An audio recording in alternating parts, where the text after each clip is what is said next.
We are 7 picks through the 2020 NHL draft.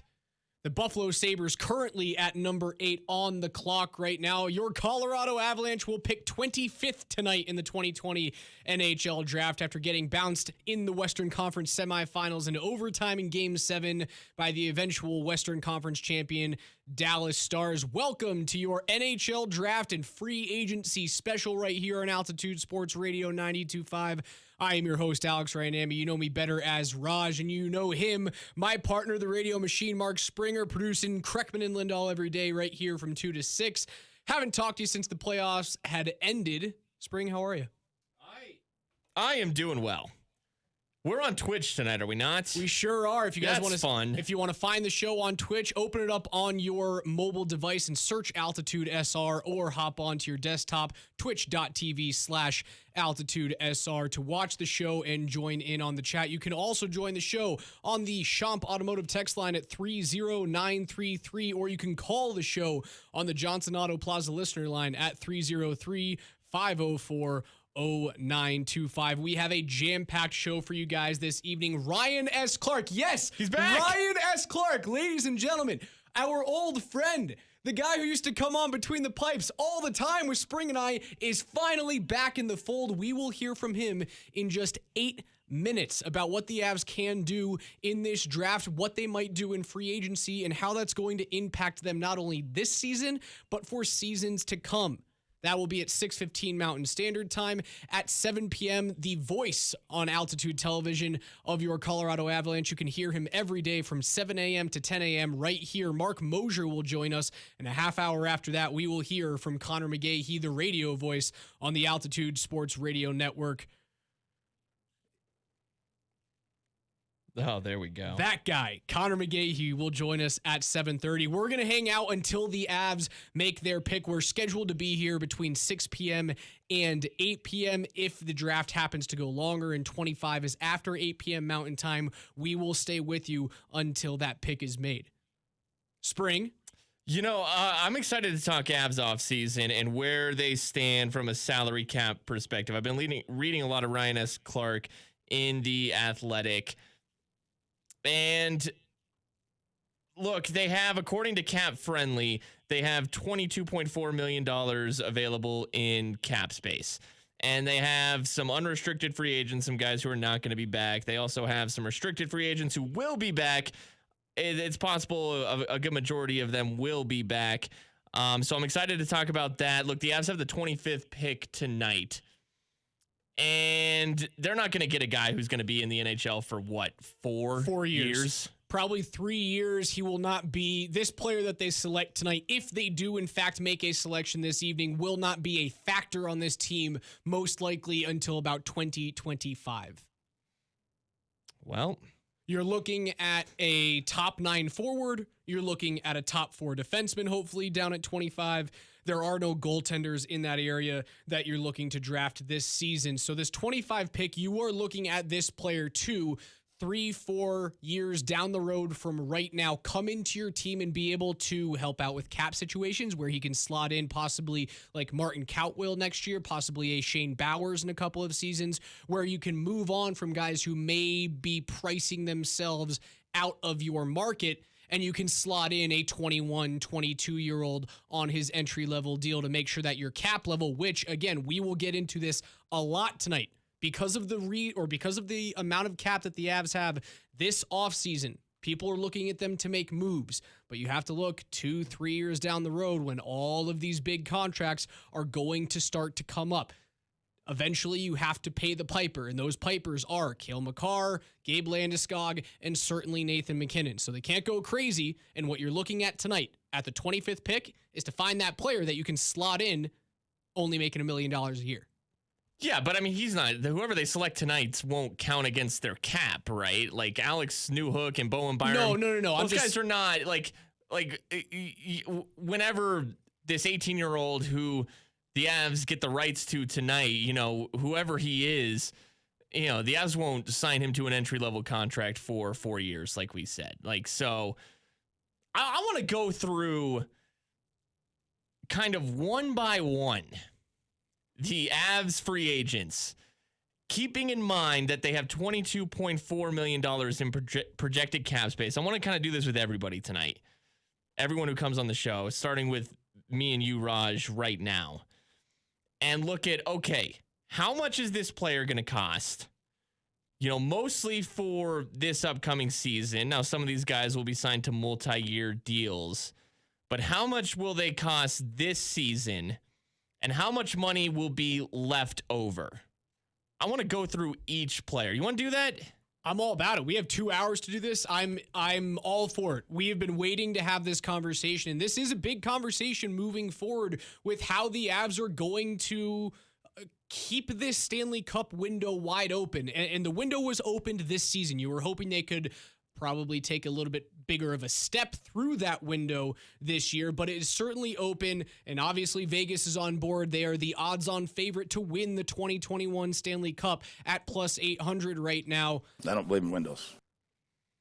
John, this is a window. It's a big window. It's a 10-year window. I'm sorry you don't have it right now at the Broncos. Hopefully it comes soon. But Joe, on the other side of the street, on the other side of I-25, has a 10-year window, and we're excited about it. But yes, I'd like to do this. Do you want to start now? We can start now. We got a couple of minutes before we have to take a break and then be joined by our friend Ryan S. Clark of The Athletic. I want to frame this conversation we're going to have with Ryan, because Ryan wrote about this in The Athletic. Kind of frame this entire show, because this is, I see people tweeting and saying like, oh, the Avs should go sign Taylor Hall. Well, let's find out. Let's find out if that's even possible and what it would take to sign a Taylor Hall or an Alex Pietrangelo. Is it feasible? Does it make sense? All right, let's go through this one by one. Again, we have $22.4 million in cap space to play with for all these free agents. Let's start with a guy that needs to be back. Let's start with Ryan Graves, defenseman, restricted free agent. Let's keep in mind, here's who's under contract for the Avs. Eric Johnson making $6 million. At least this is their cap hit. Eric Johnson, $6 million. Sam Girard, new 7-year extension kicks in this year. $5 million for Sam Girard. Ian Cole, due to make $4.25. And Cale Makar, one of the best defensemen in the NHL, will make less than half of all those dudes. He's going to make $880,000. So how much money does Ryan Graves get? You got to think he's the 5th defenseman of that group. How much does he get? Ryan Graves right now, RFA, the team still has a year of control over Ryan Graves. I would assume he is going to cost you probably what Nikita Zadorov cost you this past season. Let's look at between $3 and $4 million. How's that? I like that. What if we call it 3.75? Okay, I'll write down 3.75. That's fine.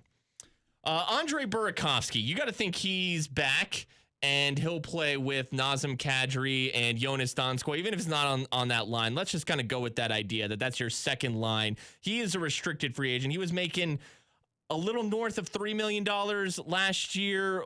He's probably getting a multi-year deal, right? Nonetheless, how much does he make this season? He getting a raise? I mean, he has to, right? He outperformed all expectations. I agree. He has to. You spent capital to get him, right? You traded for his rights, and he outperformed anything and everything that you expected. In a full season, this guy was going to score 30 goals, if not kind of move into the 35 marker, which is what you need out of a top 6 winger. Burakovsky should cost you $6 million. Wow. I'm sorry, guys. I got a butt in here. Look, if they're still showing Marco Rossi being announced as the draft pick, his family was doing the thing. You know, when your grandmother sees you and she goes, "Oh, look how much you've grown," and starts pinching your cheek and fluffing your hair and everything. They were doing that to him on the Zoom when he got picked by the Wild. And how embarrassing. He just looked so uncomfortable. You could tell. What a grandma's boy. Oh, they were reaching for his face and trying to touch him, and he was kind of leaning back, being like, "Hey, we're on TV. Be cool." Imagine getting picked by the Wild, being like, "Yeah, I got picked number 9, but it's Minnesota." Hey, he's the Inside, third. He's like, "Oh my God, no!" He's the third ever Austrian to be picked in the first round. Okay, Raj, you do realize that with $6 million going to Andre Burakovsky, Nathan McKinnon is going to make 6.3 this year. Yeah, but he's worth it. Like, Burakovsky's worth $6 million a year right now. He's going to be a guy who scores 30 goals for you. That very well might be his market value. Gabe Landeskog is due to make about 5.5. That's fine. I'm sorry. That's what Burakovsky will cost you. He's a former first-round pick. He has a Stanley Cup ring, and he outperformed expectations this year and was going to be a 30-goal scorer. And he projects to be a 30-goal scorer for multiple times in his career. Guys who score 30 goals in the NHL make $6 million a year. Nazem Kadri, 4.5 cap hit. It's just, but you're not wrong.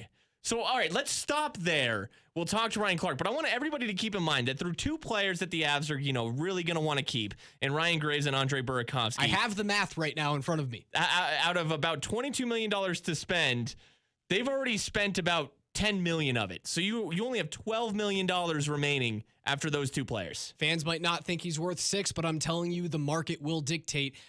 He's worth between $5 and $6 million a year is Andre Burakovsky. We'll take a quick break. Ryan S. Clark of The Athletic makes his long-awaited return to Altitude Sports Radio 92.5.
The Winnipeg Jets currently on the clock at number 10 in the 2020 NHL entry draft. Just an hour ago, the draft started off with the number 1 pick to the New York Rangers, Alexis Lafreniere of Rimouski Oceanic in the Quebec Major Junior League, the first player since Sidney Crosby to win back-to-back CHL MVPs, goes number 1, and we are 15 picks away from your Colorado Avalanche selecting at number 25. But without further ado, making his long-awaited return to Altitude Sports Radio 92.5, 25, I'd like to welcome in friend of the program, Ryan S. Clark. Ryan, how are you, man? It's great to have you back. It is good to hear from you two as well. How has everything been? Well, we haven't done a show since the Avs have been, or since they were eliminated in Game 7 against the Stars. So this is our first dip into Hockey Talk Radio. And the first time we've talked to you in over a year. We've missed you. Definitely can say the feeling's mutual. So, yeah, I mean, it's weird because, like, are you saying, like, an actual year, or are we talking in 2020 terms? Where for all we know, this recording actually happened in 2018, but it went through a time warp because why not?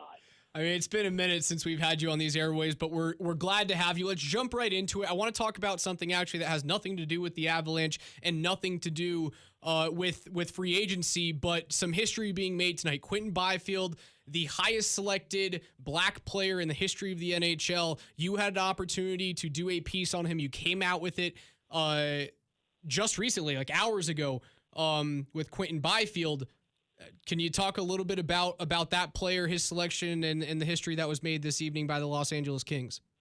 Sure. Well, let's go ahead and get into the on-ice component. I mean, Alexis Lafreniere was the consensus number one. The question was, who would be number two? Was it going to be Quentin Byfield or Tim Stützle? And it ended up being Quentin Byfield. And he's a player that is going to give not only the Kings another center, but he's going to give them 6'4", 210 down the middle, something they already kind of have in Anze Kopitar. And now he's going to learn what it means to be a player with size and skill from one of the best players in the league with size and skill, who, let's face it, at this rate, Anze Kopitar has a really strong case to be a Hall of Famer, so it's someone to learn from. And the sense of the cultural significance, yes, Quentin Byfield is now the highest ever drafted black player in NHL history. He went number 2. The previous record was number 4, held by Evander Kane and Seth Jones. Of course, there have been people who've asked the question, why does race really matter? Here's the thing. When you're someone like Quentin Byfield, you've been exposed to seeing PK Subban, Seth Jones, and Evander Kane. And when you've been that generation of player, they've not had the sort of exposure. And so it goes back to a conversation about representation and seeing people who look like you. And with Quentin Byfield, something he said was he wanted to be the highest ever drafted black player in league history. Because he said he looked at the impact guys like Seth Jones, Evander Kane, and PK Subban had on him. And he wants to have that same impact on the next generation of kids. So for people wondering why does race matter, why is this conversation happening, that's one part why it's happening. The other is because, look, let's face it, this is a league that's having its first real serious conversation about race, and this is the latest chapter in that discussion. Ryan, we also do want to talk to you about the Avs offseason and their salary cap situation, their UFAs, their RFAs, guys on the market. Let's start here, Ryan. How much money is Andre Burakovsky going to get on an average annual basis? If you look at the evolving wild projection, it's around the neighborhood of 4.4. I was high on it, wasn't I? Damn.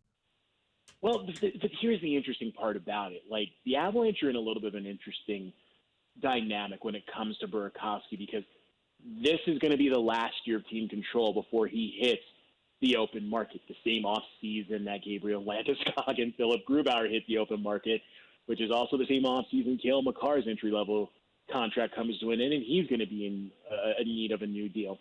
And so the thing is this, like, when you look at the Avalanche and what they're trying to do, this is a team that they think relentlessly about the salary cap and what they can do to manage it. And if you're them and you see that price point for Burakovsky, it all comes back to cost benefit. Okay, the cost is, yes, that's going to be 4.4 in cap space that you're going to miss, that you're going to maybe have to get creative later down the line. But the benefit of it is he's someone who, when he is healthy, he is a bare minimum 20-goal scorer. And let's say if he does play at least 75, 80 games, maybe he's someone who's in the 25 to 30 goal range, but you also saw what he did in the postseason, scoring some really key goals. But furthermore, this is the other thing that Burakovsky and his camp have to their advantage. The Avalanche know what life is like without supplemental scoring. Now they know what life is like with supplemental scoring. Something like that has got to be able to help Andre Burakovsky. But again, It all comes back to what's the right price and for how long. Oh, so Raj was a little north in his prediction for Andre Burakovsky, but Ryan, how much of that is because of the flat cap that we're going to see this year? And by the way, you've written tremendously about the Avs and what their offseason is going to look like on The Athletic. I've been reading all of it. It's really helped me understand a lot of this. But for our listeners out there who have not read your stuff yet, and you can subscribe to The Athletic and read Ryan, it's great stuff. But the salary cap is not going to move upwards this season. It's going to remain at $81.5 million for every team, and I believe that that's COVID impacted. How would Burakovsky or any free agent see more? Are they losing money right now? That's my question. The general thought is yes, they are, because again, when you look at what this flat cap is, and you summed it up perfectly, the short of it is because of COVID and hockey revenues, the 81.5 flat cap. It's the safest number because no one knows when fans are going to be allowed in stadiums again, and that impacts revenue. But as it relates to the point of free agency, that's just it, is when you look at this offseason, every club is going to be dealing with this. Well, nearly most every club, not the ones who have the ton of cap space. But for most teams that are trying to compete, who don't have a lot of cap space, this is why it's such a hard, hectic time of year. Because usually you think about the cap going up, even if it's $1.5 million, excuse me, to $2 million. Now, it might not sound like a lot to people out there, but know this. It could be the difference between who you get in free agency, who you lose. It could be the difference between adding a depth player who maybe they play in the AHL, excuse me, they come up to the NHL, and they're able to provide an impact, let's say like a Logan O'Connor. So, again, it's just with teams right now, they're all looking at how do these dollars matter. Ryan, should the Avs extend Cale Makar now or do it when they have to next offseason? Because my argument that I've been thinking is that if he wins the Norris Trophy this season, he's going to be due even more money next offseason than he is right now. Should they do what they did with Sam Girard, extend him now? It could kick in next year. Do you agree with that mindset? Do you think the Avs wait? What do you think? In some ways, it's less about, honestly, Mark, about when they offer as much as it is about what's the right term. So if you're them, you're going to have team control. The question is, do you do a bridge deal or do you try to do something more long-term? The Avalanche know what they have in Cale Makar. And talking to people involved on all sides of this whole thing, everybody understands what's at stake, but everybody also understands there's a level of patience that must be shown, because this is a different dynamic because of what exists when it comes to the flat cap. And so with the Avs, sure, they'd probably love to do what they did with Sam Girard, but at the same time, they've got to figure some things out. What is the right price point for Burakovsky, Ryan Graves, Valeri Nichushkin? Tyson Joe seems like that's going to be a little bit more of an easier one to figure out. Then there's the whole conversation about what to do with Nikita Zadorov. Does he stay? Does he go? If he stays, what money do you pay him? If he leaves, then what do you do with that cap space? And that's really the $1 million question. Well, in Cale Makar's case, it's probably going to be upwards of at least $8 million because if Thomas Chabot got 8 over 8, Cale Makar and his camp can easily argue that they should get more. And because of that, yes, you can talk about the timing of it, but really it's going to come back to what might be the best thing. If you're Makar in his camp, do you say, yes, let's sign long-term? Or do you take the bridge deal with the idea that, okay, one, it's a chance to maybe get more money at the end of that contract. But two, the other thing a bridge deal allows the Avalanche to do is allows them to have a little bit more financial flexibility. So in the long term, they can have a better idea of what the cap is going to look like, not only in terms of what the league sets, but also what money they're going to have available to throw at Cale Makar. All right, so my last free agency question for you, Ryan, is, ask as many as you want.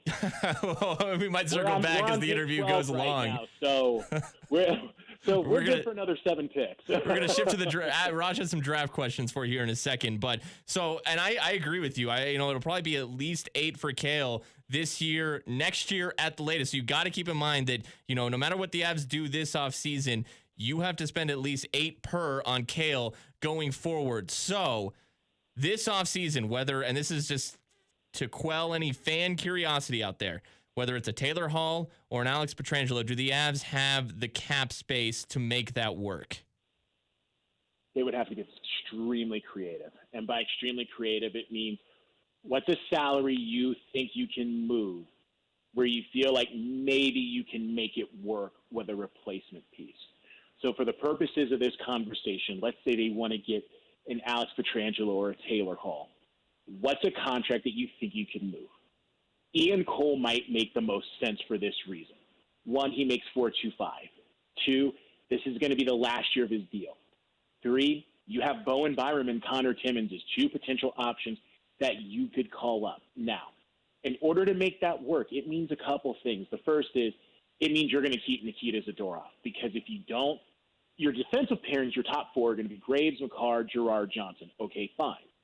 Assuming they don't get anyone in free agents. Well, excuse me, let's say they get Pietrangelo in this scenario. So that's 5 spots.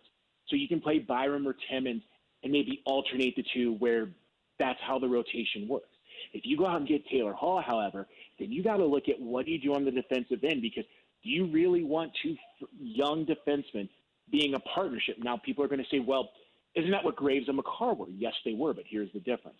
One, Cale McCarr had an entire playoff campaign to show the Avalanche, okay, you can move on from Tyson Barrie, and this guy is the real deal. Whereas with Ryan Graves, you saw what he did in limited spurts with the Avs, but at the same time, what he did in the AHL provided a little bit of a canvas that made them think, at minimum, this guy's a potential seventh defenseman. Of course, he morphs into a top-pairing defenseman. Bowen Byram would still be coming from the WHL, where, yes, he picked it up toward the end of the season, but at the same time, he's not played pro competition. Connor Timmins did play pro competition. But at the same time, when you look at the injury history that he's had and the fact that he was injured against the Stars, now, yes, the understanding is he would have been available for Game 1 of the Western Conference Final if the Avalanche do advance. But at the same time, when you look at that history, it's something you have to keep in mind. So, again, that's just it. It's for all these conversations. It isn't just as simple as, oh, sign someone and plug and play. No, it's how do you make it work financially, but also what does it look like in terms of the depth chart? Ryan, what you're saying here in terms of being able to slot in these younger and certainly cheaper players, as we're talking about salary cap, is all going back to how well the Avs have drafted in, let's call it the Joe Sakic era. You know, everything post Patrick Waugh leaving the team a few years ago seems like it's been going well. The Avs picked 25 tonight. Who knows if they move up, if they move back, if they move out of the first round in any stretch. Do you think that they pick at 25? And are there any players that come 3 years down the road when McKinnon's contract is up can slot in to help with that cap hit that's inevitably going to come? Well, in some ways, not being funny, Alex, you just answered the question right there. The Avalanche are in a situation where you look at these first rounders, and yes, you can move when something's available. But at the same time, this is an organization that under Joe Sakic has been about the long game. And in that sense, it's really about what can you do later down the road that's going to put you in a position to win. So you think back to what this organization was, let's say circa 2015, 2016. They had to have Mikko Rantanen and Tyson Jost be ready within a year or two. Whereas if now they can let the guys like a McCarr, an Alex Newhook, a Bowen Byram sit, get ready, do what they need to do. Now, as far as who that looks like tonight, it's hard to say. Maybe that's Justin Barron, the Halifax Mooseheads defenseman. Maybe it's Brendan Brisson, who is now forward at the University of Michigan, who was with the Chicago Steel in the United States Hockey League. There's some connections there with Brisson, aren't there? His dad's a big to-do, and he's a big to-do in terms of being an agent in the NHL to one Nathan McKinnon. Whatever conclusion you draw is whatever conclusion you draw. But the reality I'm just saying, is, like, hey, is there like a little bit of like goodwill that we can create here? What are we talking about? Not at all. Just when you talk to people in the prospects community, in all seriousness, Brisson is a legit late first-round pick. It's just a matter of where he ends up going. Now, if he ends up going to Colorado, yes, there's going to be that connection people draw of, hey, look at who his dad is, look at who his dad represents. Maybe there's something there, but at the same time, when you look at Brisson, talking to someone in the prospects community today, they were saying that they see Brisson as a projected top 9 forward, someone who might be more of a middle six option that you can use. And at this point, if you're the Avalanche, that's what you're trying to do because, look, your top line, you've got that situated. Your second line, Nazem Kadri is going to be your anchor for the foreseeable future. Burakovsky's still 25. Yes, you've got options in Nichushkin and Donskoy you can use, but the thing is in a year's time, Alex Newhook could be ready, and he's projecting as a top 6 forward. Maybe it's at center, maybe it's at wing, but it gives you that right there, and then it leaves you with a third line of some combination of Nichushkin, Donskoy, Comfort, Jost, Martin, Kaut. Of course, some of them are going to get pushed down to the fourth line. And so when you look at it from that standpoint, it's what makes 25 important, because if they get a forward, that's someone else they can add to that mix that they're going to be able to save cap space on later down the road. Or if it's a defenseman, it's the same thing. Because, I mean, look, let's face it. This team talks so much about youth with Makar, with Graves, with Byram, with Timmins, with Girard. But here's the other component to it as well. Eric Johnson, his contract runs out in 3 years. And if he does end up leaving and he doesn't re-sign at a cheaper price, yes, you've got size with Ryan Graves, but if you go out and get someone like Justin Barron, that gives you one more defenseman in your system with size, because right now the answer to that question would be Drew Hellison, the young Boston College defenseman who stands at 6'3" and 195 pounds. But the thought is it's going to take Hellison and someone like Nate Clermont at Notre Dame a little bit more time to develop. So, again, it's how do you try to answer all these moving pieces when in some cases you don't even know the equation of moving pieces. Ryan S. Clark of The Athletic is our guest right now on your official Avalanche NHL Draft and Free Agency special right here on Altitude Sports Radio 92.5. A long-awaited return to these airwaves. Ryan, is hopefully we can keep you for a couple more minutes here until you need to leave. I know we're coming up on the hour, about 10 picks, fine. 12 picks now until the Avalanche have their selection. Yaro Askarov just went to the Nashville Predators, the young goaltender out of Russia, arguably the best prospect since Carey Price all the way back in the mid-2000s. We've been talking about these young players, right? The 25 pick has been out there. What would you say to the fan that would say, listen, Ryan, I know that they're all about youth. I know that the Avs are about building through the draft, and they've done this properly right now, but the window is open. Let's trade the 25 pick for someone who can help us now. What would you say to that fan?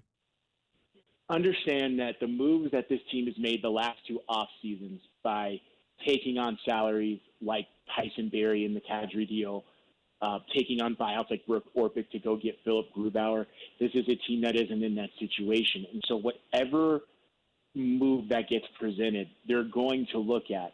And it's not to say that it can't happen, but you have to understand the process that people like Joe Sakic, Chris McFarland, and Craig Billington all uses. How does this affect their cap? Not just next year, 2, 3, 4, 5 years down the line. So it's not to say, again, that these deals can't happen, but in order for them to happen, it has to be something that makes sense and still allows them to have some sort of financial flexibility. So are we looking at a situation right now? We just saw the Tampa Bay Lightning win a Stanley Cup, and they were years, right? The Lightning have been in a cup window for, you could argue, 6 years, 7 years right now, and they finally end up making it happen in 2020. Now Steve Yzerman's gone. He's now moved back to Detroit to rebuild that program, but his fingerprints are all over Tampa. They didn't rush anything. They didn't go out and try and do the Pittsburgh Penguins, sign everyone year after year after year to try and go chase a cup. Is that what you're saying that this front office is most likely going to do? They're going to preach to the fan base, patience. We know what we're doing. It's been working in the past. Is that what the letter of the land's going to be? It appears that way because the Avs are in what you would call a transitional phase, and that this is still a team that's had to outsource certain pieces. Ian Cole, Matt Calvert, Pierre-Edouard Bellemare, Nazem Kadri, Andre Burakovsky, Jonas Donskoy. Everybody listening gets the point. But the thing is name a team that doesn't have to do that. So, I mean, you look at Tampa and what they've been able to do. They went out and got someone from the outside like Blake Coleman and Barclay Goodrow and Patrick Maroon, who all played some really pivotal roles. Ryan McDonough was a trade. We talk about the draft, and Alex, you and I talked about this earlier this morning. I mean, Jonathan Drouin turned into Mikhail Sergachev. And look how that is turning out for that team. But the thing is what the Lightning are seeing is what every contender is going to face at some point. You're going to have a nucleus. And with that nucleus, those are going to be your higher-end players. Thus, it makes getting those guys on lower-end contracts to perform that much more crucial. Because, look, for the Lightning, name another franchise that has 5 cornerstone players that they have drafted and developed between Nikita Kucherov, Steven Stamkos, Braden Point, Victor Hedman, and Andrei Vasilevsky. But at the same time, Kucherov makes 9.5, Stamkos makes 8.5, Point makes 6.75, Hedman makes 7.875, and Vasilevsky makes 9.5. At some point, you're going to have to look at what's the best way to supplement this roster, but do it at a cheap cost. It's exactly what you're seeing in Toronto with three players who make more than $10 million a year. Ryan, last thing for you. I want to ask you about the Avs goaltending. And this is something I hear a lot from Avs fans about. I don't know if it was just everyone getting caught up in the moment of the playoffs and, Grubauer gets hurt, then Francouz gets hurt, then Hutchinson comes in. There seems to be a sour note that everyone was, not everyone, but some people were left with at the end of that Avs season as far as goaltending goes. People are talking about, maybe the Avs could sign Matt Murray. Like, that's some awesome signing. Do you expect Philip Grubauer and Pavel Francouz to be the goaltenders next year? Do you see any moves out there? Do we all just need to calm down for a second? Look at what Joe Sakic said at his charity golf tournament. He said he likes their goaltending. The mission now is making sure that those guys have a good enough offseason to where they strengthen and can find ways to stay healthy, because that was the big question. You look at Philip Grubauer's numbers before he got injured. He was winning games. He had a low goals against average. His save percentage was extremely high. Pavel Francouz was doing fine until he got hurt as well. And so, yes, those injuries were crippling, but then again, which ones weren't for this team when you look at what they were doing going into Game 7? I mean, they were missing 7 players.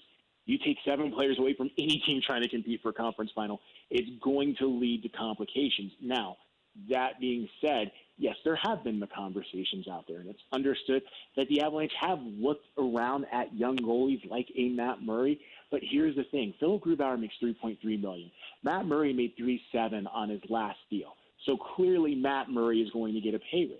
Now, yes, in order to facilitate something like that, it means having to move on from Philip Grubauer. But to do that, that means then do they have the cap space to go forward Matt Murray? And look, let's face it, Matt Murray, for as talented as he is, he's also had his own injury and health issues in recent memory. So again, it's one of those things where this is the sort of year where people look and say, what makes sense, who makes sense, this and that. And it's natural to look at the Avalanche and say, okay, given goalie was a problem in terms of staying healthy, why not add someone who can be a starting goaltender who can stay healthy? But that's just it. Is it goes back to what we said earlier about the Avalanche and playing the long game. I mean, this was the first year of Francouz and Grubauer. As a tandem, it led to them having success to the point where until the season was canceled and went to the not canceled, but it was advanced to the playoffs, they were 2 points out of the Central Division and Western Conference lead with that tandem. So they saw results. It's just a matter of they want to give them a little bit more time, but it's like anything. Let's look at Nashville and Winnipeg. A couple of years ago, they were going to run Dominion over the Western Conference, and you look at them now, that's no longer the case. The Avs look like they're more set up to be a sustainable long-term contender, but as you two know better than anyone, so much can change in this game to where you might be left wondering what could have been, or maybe you're not left wondering after all. Sustainable, long-term, trusting the process is what we're hearing, and I have a feeling it's probably going to work out for Avs fans in the future. Ryan, it has been far too long since we've had a conversation with you. We'll let you get out of here. Just 10 picks until the Avalanche select, or rather 12 picks until the Avalanche select at number 25. We'll let you get out of here. Make sure you hop on to theathletic.com and read his latest on Quinton Byfield. Again, the highest selected black player in NHL history, going 2 overall to the Los Angeles Kings. Ryan, I sincerely hope the next time we speak to you on these airwaves is not as long as our last goodbye.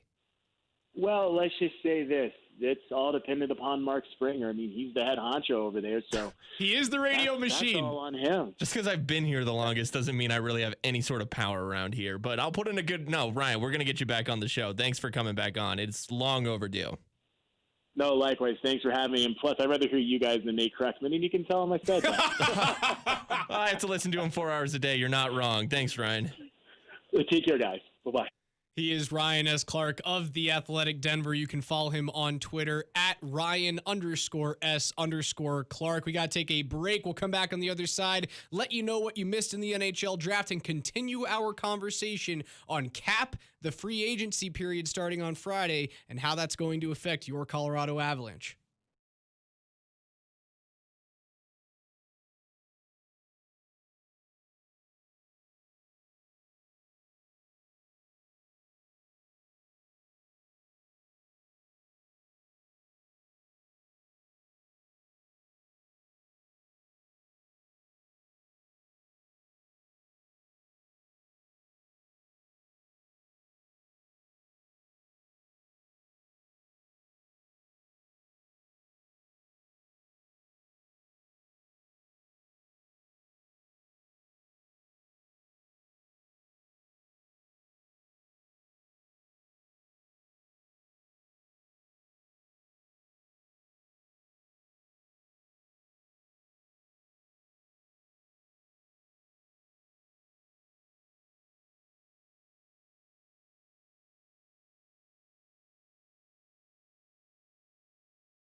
Welcome back to your NHL draft and free agency special right here on Altitude Sports Radio 92.5. I'm your host, Alex Ryanami, joined as always by my partner, the radio machine, Mark Springer, Steve Nelson holding things down behind the glass, doing his thing. The draft right now going on, the number 15 pick was just made by the Toronto Maple Leafs. Rodion Amirov, who is actually part of a Kreckman and Lindahl. Yes. Is he actually an NHL prospect name game that was played a couple of hours ago? Yes, he actually was. He plays in the KHL, and he's now a member of the Toronto Maple Leafs at number 15. Just 10 picks to go until the Avalanche select at number 25. We just got off the phone with Ryan S. Clark of The Athletic. Chances are the Avs will retain this pick and they will make a selection at 25. I know there's a lot of fans out there looking for Joe to make a move, either trade out of the first round for a player that can help you now or in the next 2 seasons, or even trade up for a player that you may see. Right now, the way that this tree is shaking out in terms of prospects, I don't have anyone that I would like to trade up for. And with what Ryan's been saying about what the feeling is in the front office, I don't expect Joe Sakic to part ways with this pick for a player to be on the roster next season. I mean, what would this 25th pick command as far as a trade for a player? Like nothing great, right? To be honest with you. No, you would have to package this 25th with another asset or two. Correct. In order to get something that really makes your eyebrow raise. And look, something that I brought up to Ryan was the fact that this NHL salary cap is going to remain at $81.5 million. It's not going to rise, every single year in, all the major sports, the salary cap increases for what? I mean, like inflation, whatever, just all this so players can get more money, right? Well, that's not the case in a pandemic.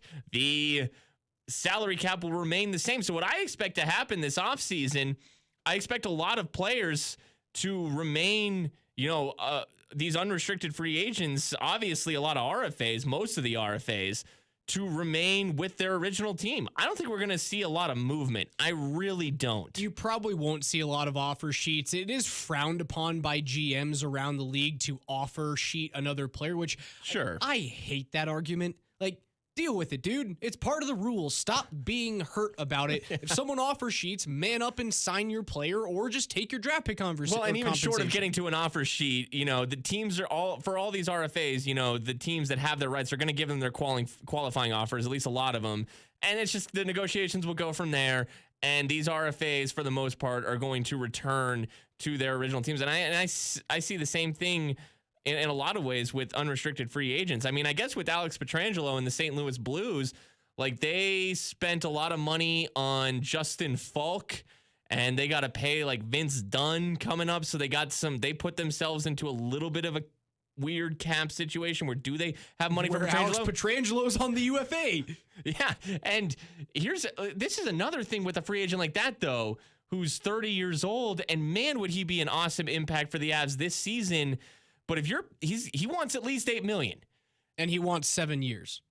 Do you really want to be paying that dude $8 million? Do you really want a Duncan Keith or a Brent Seabrook on this team? Like that's what these contracts become on the back half. Oh, he could turn into Brent Seabrook, which is actually what I think Oliver Ekman-Larsson might turn into with his cap hit. Sure. And he has told the Arizona Coyotes, you trade me by Friday. By Friday. Does he want to go to Boston? He wants to go to Boston or Vancouver. Those are the only two teams. You trade me by Friday. That's it. That's what OEL has said to the team that he is captained. He wants out of the desert. That's a really good point. A long-term signing of Alex Pietrangelo, and I think he fixes a lot of problems that the Avs have. A long-term signing would help you in the first couple of seasons, but once you have to pay Makar, or 2 years from now, next season.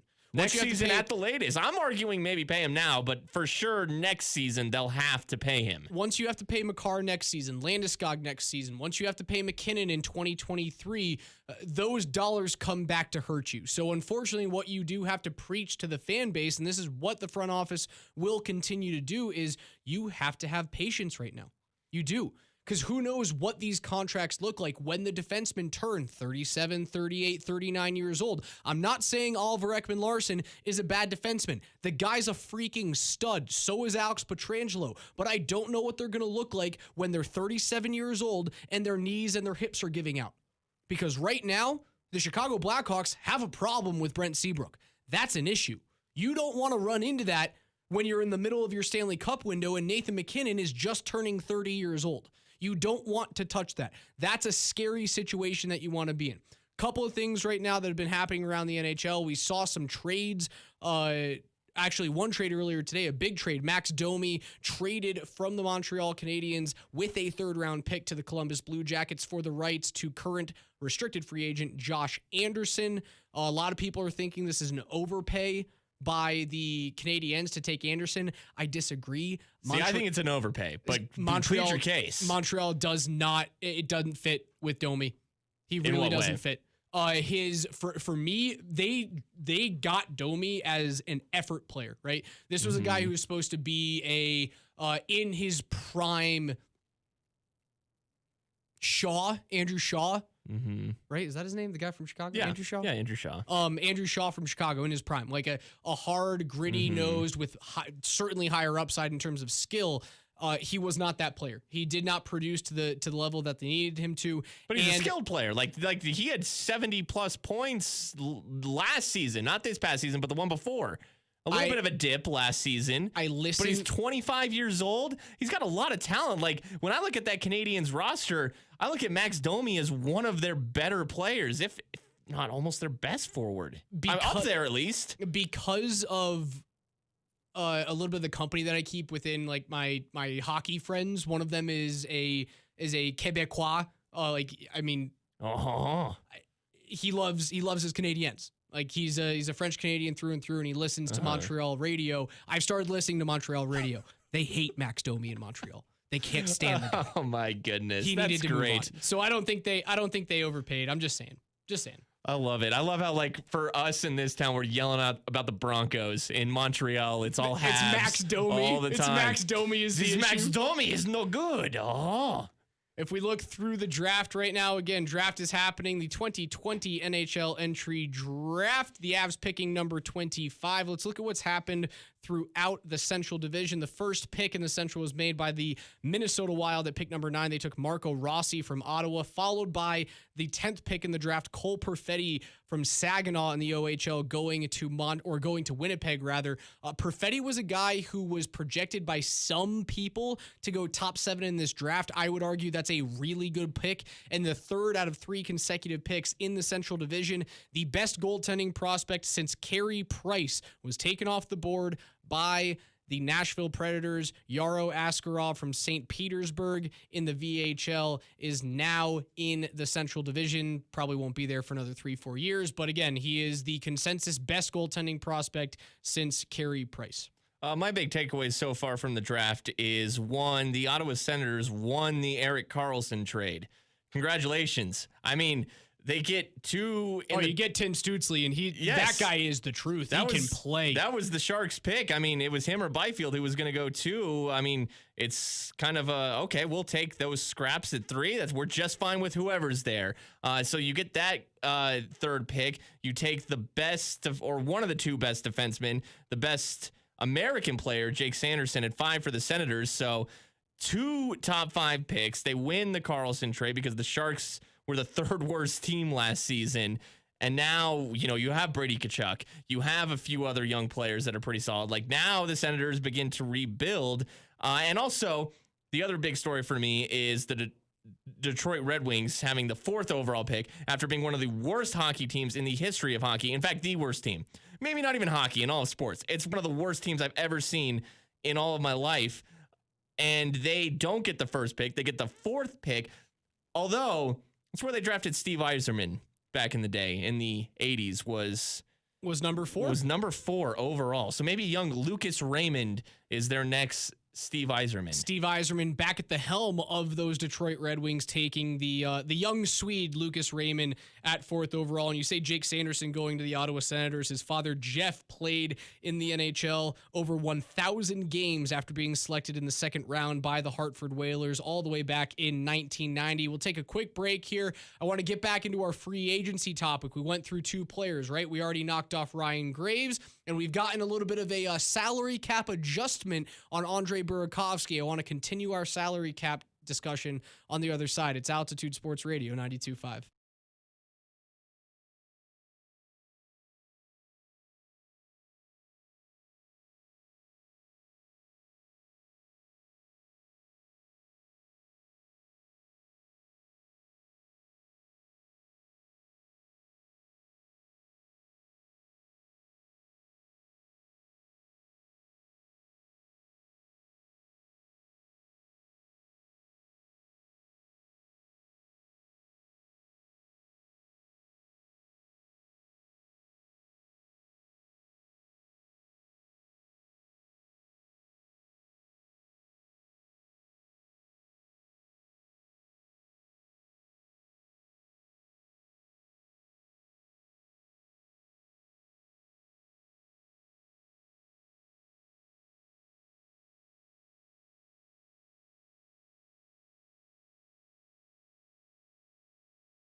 Coming to you live from the oddstrader.com studios, oddstrader.com, where the pros go to handicap. It's the NHL Draft and Free Agency Special 2020 with Raj and Spring. We'd like to welcome in the voice of the Colorado Avalanche. You can hear him every weekday between 7 a.m. and 10 a.m. right here on 92.5 FM. It is Mark Mosier. Moj, how you doing?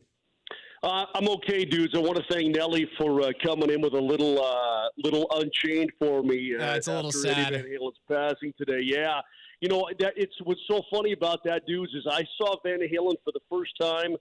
I was 14 years old. It was at the Lawler Event Center in Reno, Nevada. God, dude, I don't even know when that was. 83, I want to say.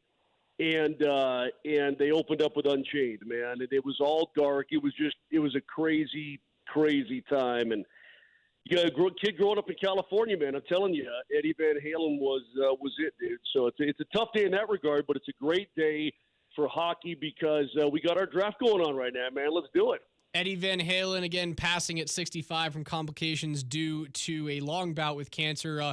Moj, I'm certain you've been in your basement playing some records, so continue to do so when you get off the program. But Avs selecting just 7 picks from now at number 25. It's certainly not the excitement that we had last year when we did this show with you live from Blake Street Tavern when the Avs had a top 5 pick. What are we expecting to see today at 25? Are they going to, package this to move it away? Or do you think they actually select someone here that we could see 3-4 years down the line? Yeah, in all honesty, I think it's been pretty quiet all night, Raj. There's no trades at all. Yeah, none so far, and I would suspect it to be honestly quiet. There are some terrific guys still to come. I mean, Maverick Bourque is a terrific player. We'll see who drops down into the number 25 spot.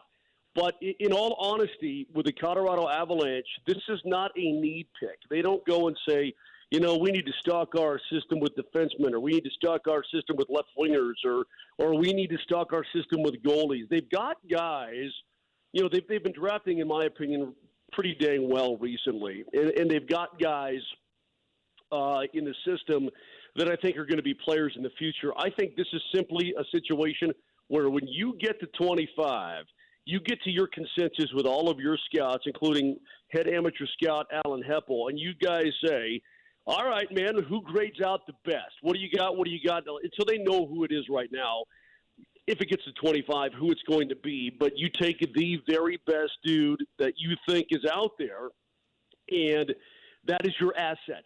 That is your guy, and you take him, period, end of story. We've seen plenty of guys come from the 25 spot, end of the first round and become superstar players in the National Hockey League. And that's what you're going to do. They don't have their mindset. The franchise now is in a good enough spot in terms of overall depth that they're not having to focus on any one specific spot in the first round, one specific position. I'm glad we're getting into this because on Monday when you and I spoke about this on the morning show, we weren't really necessarily given the time to really get into the weeds. How do you, as Joe Sakic, if you don't move this pick for someone who can help you now, how do you tell the fan base that this is the proper way to go? Like, listen, we're going to continue to draft. If you look all the way back to 2015, which is at least my estimation of when Joe Sakic really took the reins of drafting for this team, you're looking at first rounders with the likes of Rantanen, Jost, Makar, Kaut, Byram, and Newhook. He's done a pretty damn good job. He's not just going to sell a first round pick for anything, certainly with the cap situation coming up in the next couple of years. How do you sell that to a fan base? Well, what you say is, hey, fan base, we have, as we sit right now, Raj, we've got the team with the best odds, according to the Vegas, to win the Cup next year. We've got, our team right now is good. We're going to be adding players, too, as they come. I mean, you add a Bowen Byram, Connor Timmins, theoretically, Raj, is going to be, healthy all season long. You throw in a Martin Kaut, whom, obviously we saw this year, who's got unbelievable potential. They've got guys coming. They got more guys coming, and you already have a team that was, at the time of the pause, clearly they ended up the number 2 team in the West after the seeding round on an overtime goal. You got the number 2 team in the league right now, or number 3 team in the league right there. You've got a team that is right there, in all honesty. So you don't need to do something in terms of a deal unless one presents itself and a guy that's very nice to have on your roster. You don't need to do anything right now. You can dabble in free agency coming up on Friday. But Nathan McKinnon, and he's your number 1 centerman, Raj, he loves the team the way it is. He loves this hockey club. He wants it to be fully healthy. I think he thinks if it was fully healthy, this team is going to make a run. It's going to get through Dallas in that last dang Game 7 overtime. It's going to get through Vegas, and it's going to give Tampa all at once. So I think the guys believe that they have the team right now. That doesn't mean you don't need to upgrade a little bit here or there. If something presents itself that's intriguing, you don't do that. But they've got a pretty damn solid roster right now, Raj. And again, what I don't want to do, Alex, is I don't want to add in a boatload of salary. I was looking at the Toronto Maple Leafs breakdown tonight, and $11 million to Matthews, and $11 million to Marner, and Nylander's getting $6+, and Tavares is getting $11 million. You're like, wow, it's a lot of bread, and you're hamstringing yourself through 4 guys. Especially with a flat cap. So they do not want to get into that route for sure because they've got guys to pay coming up. Well, kind of sticking with that, Moj, and free agency starting on Friday, it does feel like we're going to see just about the same Avs team next season that we saw just this past season. Martin Kaut takes the spot of maybe Matt Nieto, who is an unrestricted free agent. He's probably not back. Vlad Nemesnikov probably not back. So you add Count to fill one of those spots. You re-sign a Valeri Nichushkin train for cheap. You bring back Jost. Like, that fills out the bottom 2 lines, and then you're looking at probably like Zadorov coming back with Graves, Cole, and everybody else. Like, this is probably going to be the same team. Yeah, it's pretty close, Spring. And again, I just think that they feel comfortable with what they got, hopefully stay healthy. You know what I mean? And, yeah, it very well could be the case. And that's okay.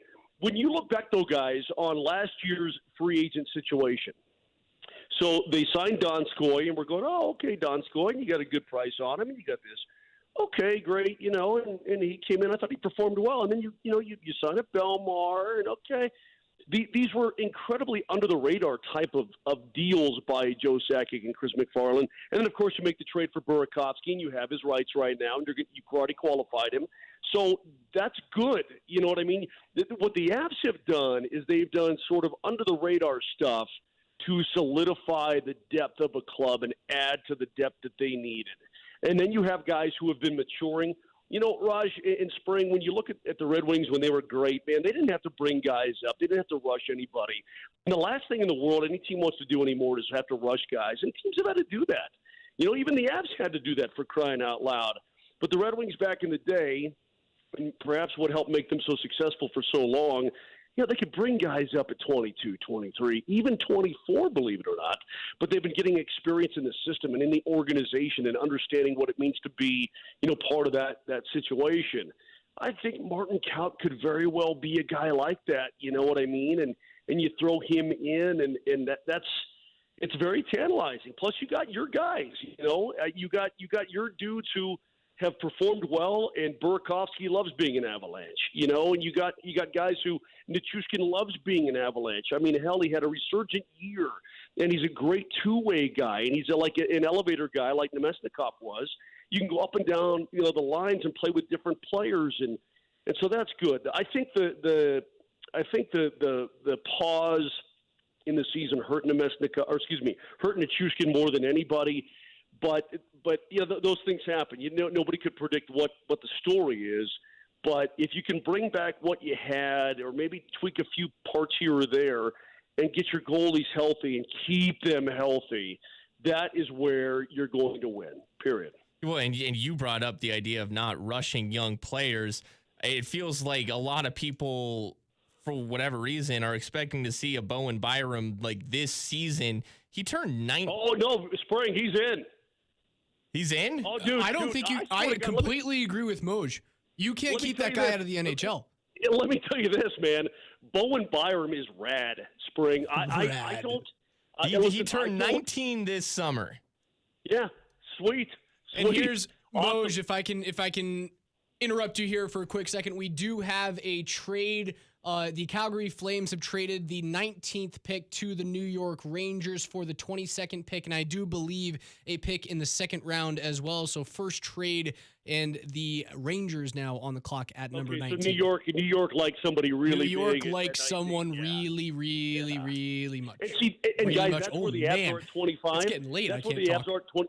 Yeah, that's where the Avs are at 25, guys, is that if a team really likes somebody at 25 that maybe they even had in their top 10, and they're going like, oh, God, we got to make a deal with the Avs. You know what I mean? That's okay, too. I mean, that's totally fine, because that number 25 pick will never have more value than it does right here tonight on this stage, period. You know, I mean, you can draft a player, but for the next 3 years, that player won't have the same value as, quote, the 25th pick in the draft, because this is where teams think, oh, man, we love this dude, you know. Mm-hmm. And there's going to be a lot of teams who go, we love this dude at 25 if we could make the deal. And then it's up to Joe Sakic to hold him over a barrel if he wants to give it up. That's what the Patriots do. They just stockpile draft picks. They trade back, and they just have a million of those things. Yep, there you go. So, I mean, and again, it doesn't even necessarily have to mean a player. It can mean, you know, more picks. And then you can take, and that's the thing, too, guys, is that then you take, you know, 3 picks that you get, and then you move it for a dude plus one of your players. You know what I mean? You just, you know, if you can gather assets, do that, and then you can make some really killer bold moves. Moj, I took the train off the tracks there for a second with my, you know, ADD kicking in with the draft, but you were getting hot on Bowen Byram. Yeah, is Bowen Byram starting the season with the Avs? Is he one of their 6 defensemen? I think he will. Yeah, I think he's going to be an Avalanche. I mean, wow. Honestly, Spring, I went down to Pepsi Center, and Peter McNabb and I sat next to each other during the restart of training camp, right before they went to the bubble. And dude, he's just a dude. I mean, he is a dude. He really is. He's a player.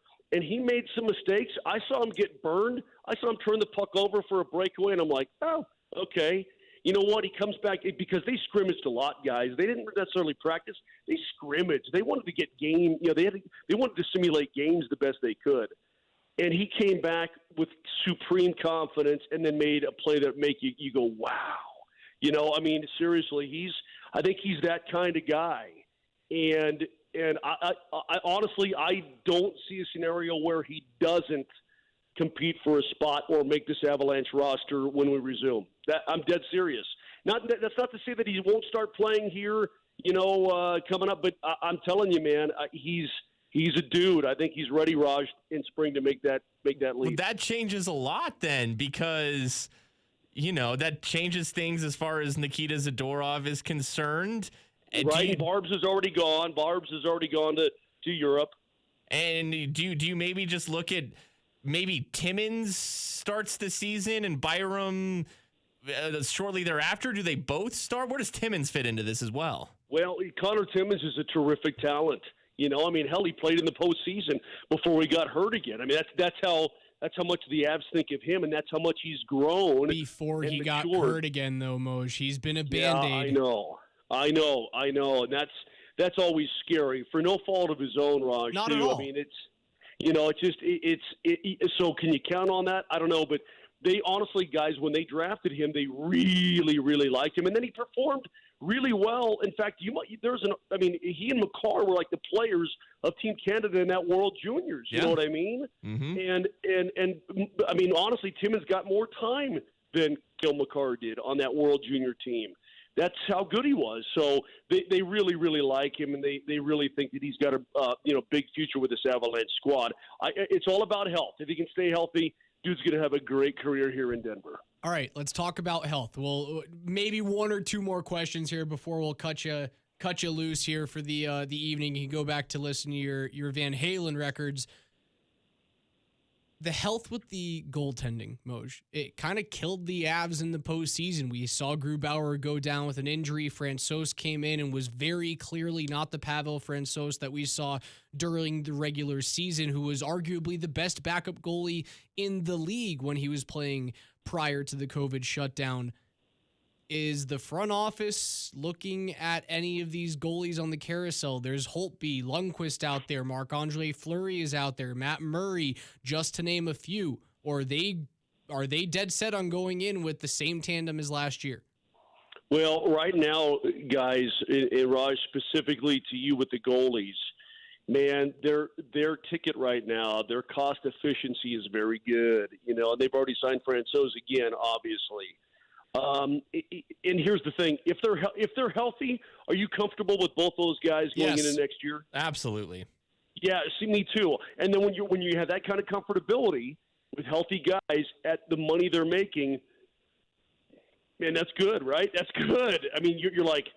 Well, Holtby was making like 6.5 last year. Be another Capitals goaltender to come into Denver. And guys, I think Grubauer's like better than Holtby now. You know, I mean, he was backing up Holtby. Now he's better than him. Spring, they liked Varley. They like, even at $6 million a year, they liked Varley. They didn't like him not staying healthy, and that was the only thing. It's just you couldn't rely on it.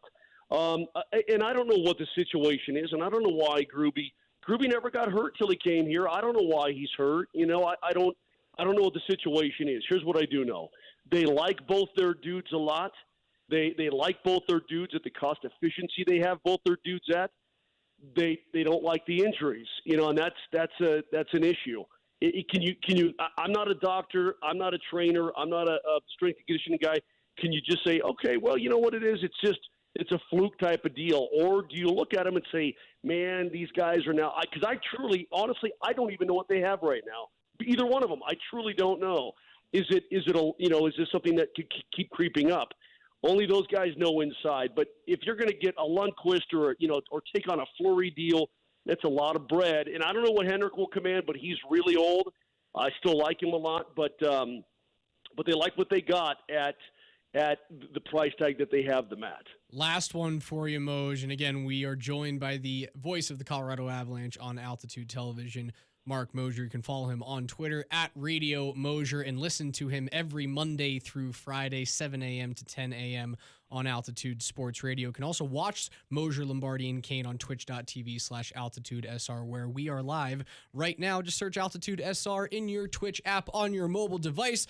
Moj, if there's one player in the UFA market that you want to see in burgundy and blue next year, who is it? If I could get him at $5 million a year, Alex Pietrangelo. Oh, come on, you got to give me something I know, here. right? We can't be living in unicorn land right now. I know, dude. I mean, he's going to command $9 million, Raj. That's a great question. I'd love to get Connor McDavid for 1.2, but that's not going to happen. I know, dude. I know. I qualify it and I hedge on it, Raj, because the Toronto Maple Leafs, should they be really good? They really should be really good. But man, I saw that those four forwards stacked up tonight with their money at like $50 million of the salary cap. That's like $79-80 million, and I'm like, damn, dudes, you four dudes are or $48 million or whatever it is. You dudes are hogging at the trough, man. Even if it's 43, you can't take up half the cap with four dudes. You know, I mean, they're just – it's not their fault because they're great players. But doggone it, man, they're picking up the cap, and the Leafs just can't get enough around them to get a successful season and even win a playoff series. So, Raj, are you taking the Dick Monfort route right now? Yeah, I am, dude. I'm going to plead the fifth. All right. I'm going to plead the fifth because I like the team that they have right now, and I just don't want to spend a ton of bread. Even if you got it, McCarr's coming up, McKinnon's coming up, Landeskog is coming up, and you got to pay your dudes. the cooler heads probably prevail here, and for once you are the cooler head here. But believe me, dude, I want to win. If Peter Hall wants to take a 1-2 at 6 per, let's roll. Hey, maybe I'll give you a call once free agency starts on Friday. We'll see what happens then. Again, Avs just a few picks away, 5 picks until they select at number 25. Moj, we'll cut you out of here. Throw some Eddie Van Halen on for old time's sake, and we'll hear you tomorrow at 7 a.m. Right on, dude. It's great to talk to you as always. You guys are kicking some serious butt. Let's watch the rest of this draft, and sad day for rock and roll, man. Eddie's the best. Appreciate it, Moj. He is Mark Mosier, your radio or television voice, rather former radio voice of the Colorado Avalanche. You can find him every morning on 92.5, part of Mosier, Lombardi, and Kane. Avalanche just 5 picks away as the Devils are making their 20th selection right now in the first round. We'll take a break, come back on the other side, and let you know what you missed. We'll continue our UFA conversation as well on Altitude Sports Radio 92.5.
Welcome back to your 2020 NHL Draft and Avs Free Agency Show. I'm your host, Alex Ryanami, alongside Mark Springer and Steve Nelson, spinning the records behind the glass today. Just a few picks away from number 25, where the Avs will select their first round pick in 2020. Reminder, they do not have a second round selection starting off tomorrow, but they will come back in the third round sometime. What is that going to be?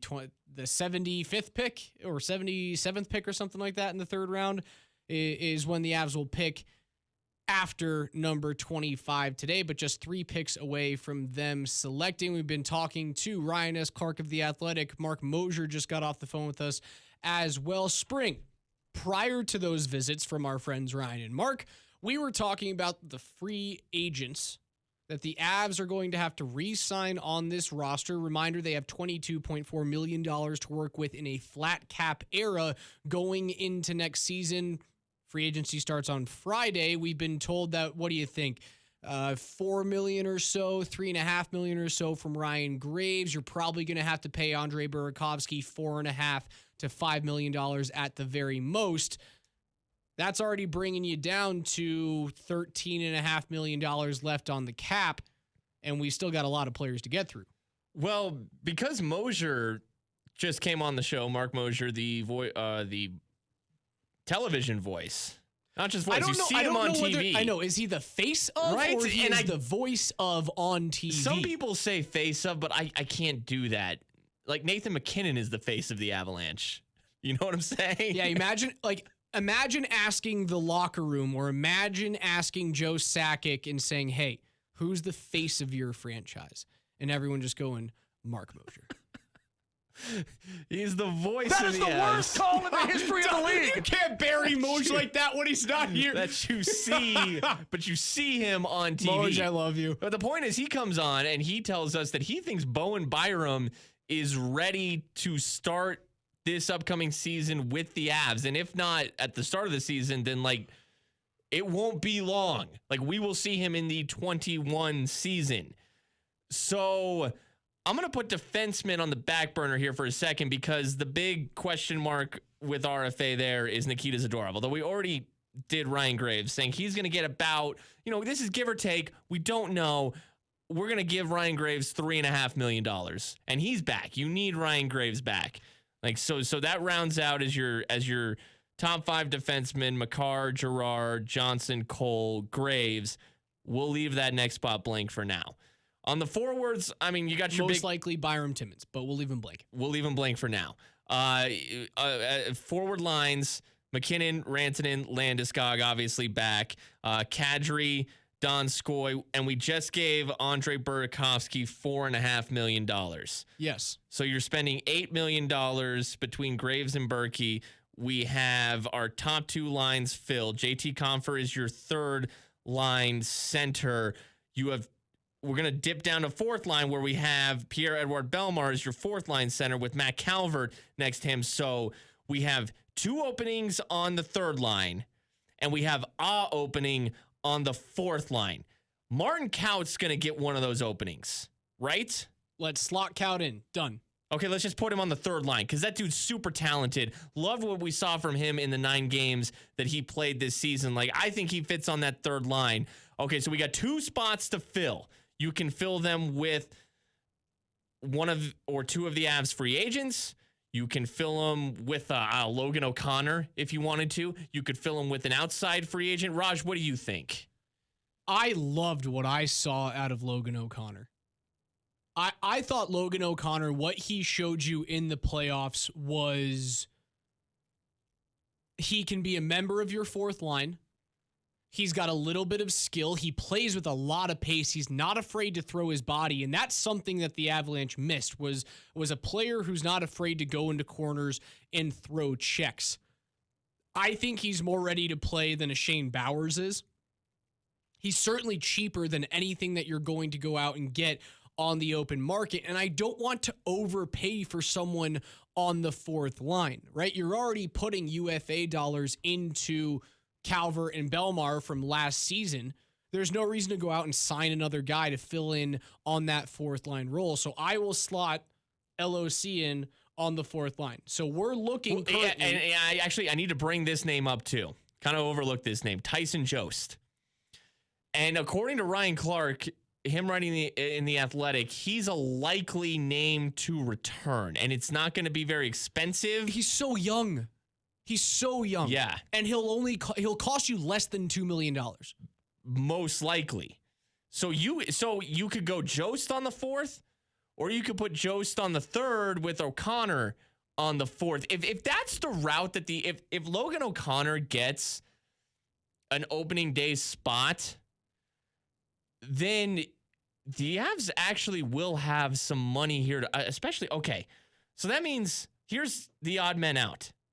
Valeri Nichushkin. Yeah, sorry. You had a great year. You were cheap. We sent a flyer on you. Now go get paid. That's fine. I don't need to see Valeri Nichushkin back in an Avs uniform. I loved what I saw out of him. I really enjoyed Choo Choo Train, but just like the Wilson drop had to die, Choo Choo Train has to die as well. Yeah, I don't. So I mean, let me just put it to you this way: if you're choosing between Nichushkin and Jost, I'm 10 times out of 10. I'm choosing Jost as well. 10 times out of 10. And you know that this show loves the Choo Choo Train. Yeah, we are Team Choo Choo Train, but Jost just has more upside. He's 3 years younger. He's going to be about the same price. And you know what? Yet again, as the Choo Choo Train pulls away from Union Station to go somewhere in the National Hockey League, we wave our fond goodbye, most likely. Tyson Jost looked good in the playoffs again. He looked just fine. And when Ryan Clark was writing about him in The Athletic, he and I agree completely with how Ryan described him, a good two-way player. Tyson Jost has turned into a really good defensive player. It's not necessarily what you thought when you were drafting him, right? But he's turned into this mini Matt Calvert. Okay, so we're going to wave goodbye to Nichushkin. Colin Wilson's already gone. Matt Nieto's probably gone. So let's just say that. Vlad Kamenev, that experiment is over. And then Nemesnikov's going to be a little pricey. He was making like $4 million last year. Nemesnikov is a guy that I would bring back just because of how much of a Swiss Army knife he is in the lineup. He can play top line. He can play fourth line. He can play second power play. He can play first penalty kill.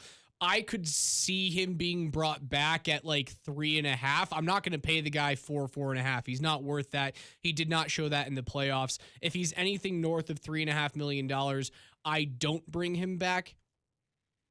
But as I look through the free agents this season, I don't know whether or not you can go out and get a forward. Like Taylor Hall's the one forward out there, and he's going to command 7-8. Oh, I think at least 8. Former MVP is probably going to be looking at a probably a shorter term deal for higher AAV, or he's going to look at 7 years, $7 to $8 million per.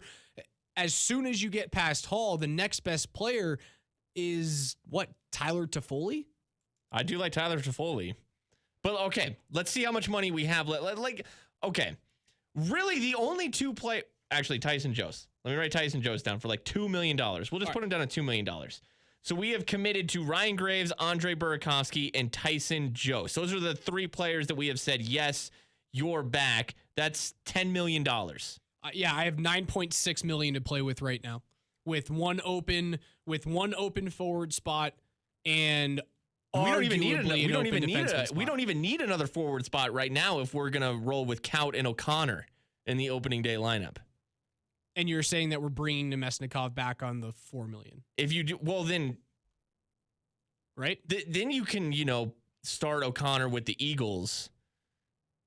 You know what I'm saying? And I'm just saying, who are we missing here? I don't have a third line right winger as I'm looking at my sheet. Third line will be Comfer, Kaut, and either Jost. And forgot about Jost. And Jost, yes. Yeah. And so then you have Belmar, Calvert, and either O'Connor or Nemesnikov. Nemesnikov, the more expensive option.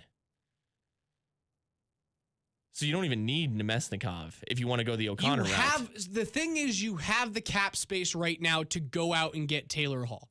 You, by this metric, yes. You have the cap space. But for me, the term has to be proper. I can't pay Taylor Hall $7 or $8 million over 7 years because of the contracts that are coming up. If Taylor Hall wants 3 years and $9 million, I do it today because his contract comes up the same time as McKinnon does. And then you say, hey, Taylor, thank you so much. Hopefully it's a cup or two in those 3 years. Thanks for your service. We'll see you later. If he wants a short-term deal and you can get Taylor Hall for $8 or $9 million over 2 to 3 years on a bridge deal, which again, if I'm his agent, I don't do that at all. I say you go get 7 years, 8 per, and you sign whoever gives you the deal. But if you can get Taylor Hall for that, I sign him. I push everyone else down the roster. LOC goes down to the Eagles, and we hope that Kaut and Jost work out. Yeah, absolutely. Okay, so I mean, and again, now let's address Mosier saying that he thinks Bowen Byram can play, or if it's not Byram, let's say it's Timmons. So let's wave goodbye then right now, because let's get Taylor Hall. Let's just play this. Let's play the scenario. Taylor Hall card. Okay. Let's just play this scenario. So Zadorov gone. Okay, which means that we have spent the $10 million, which means we have $12 million to spend. Correct. And Taylor Hall is going to command, let's say, 9. Yes. We have $3 million left. Mm-hmm. So that's plenty of room.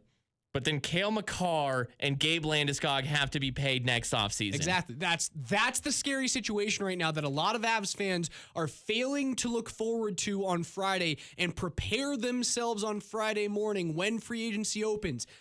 You have the space on paper right now.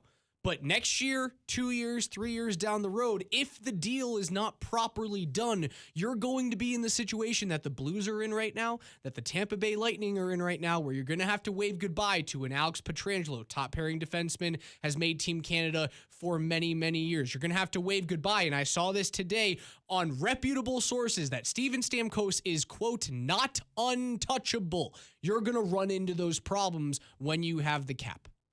And, I mean, we just played the cheapest scenario that the Avs could go. We could go even cheaper here, Raj. Here's what the Avs could do. They could trade Philip Grubauer for nothing, and Pavel Francouz at $2 million. By the way, Grub do $3.3 million. For $2 million, Pavel Francouz is your number one goaltender. You pay a backup scraps. So you could save $3.3 million by trading Philip Grubauer. You could somehow try to trade Ian Cole, and you're starting both Bowen Byram and Connor Timmins. I'm talking this is cheap. This is going young. But this is how you can get Taylor Hall and pay Landeskog and Makar. That just doesn't seem You heard it here. If you want reasonable. Taylor Hall and pay everyone else on the team, you got to get rid of your number one goaltender and hope that the guy who looked like a backup goalie in the playoffs. Dude, hey, how many better. shows did we do where people texted us saying that Pavel Francouz is better than Philip Grubauer? He should be the man. Dude, we got a ton of those texts. We certainly did. It's almost that time. Hendrix Lapierre, after a precipitous fall down the draft board, has been taken at number 22 by the Washington Capitals. Just 3 picks away until the Avs pick at number 25. On the other side of the break, we will be joined by the Golden Pipes of Connor McGahey. It's Raj and Spring on Altitude Sports Radio 92.5.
Welcome back to your NHL Draft and Avs free agency show with Raj and Spring. We are joined by I hear you're a fan of this type of music, the Golden Pipes of Connor McGahey. Connor, how are you?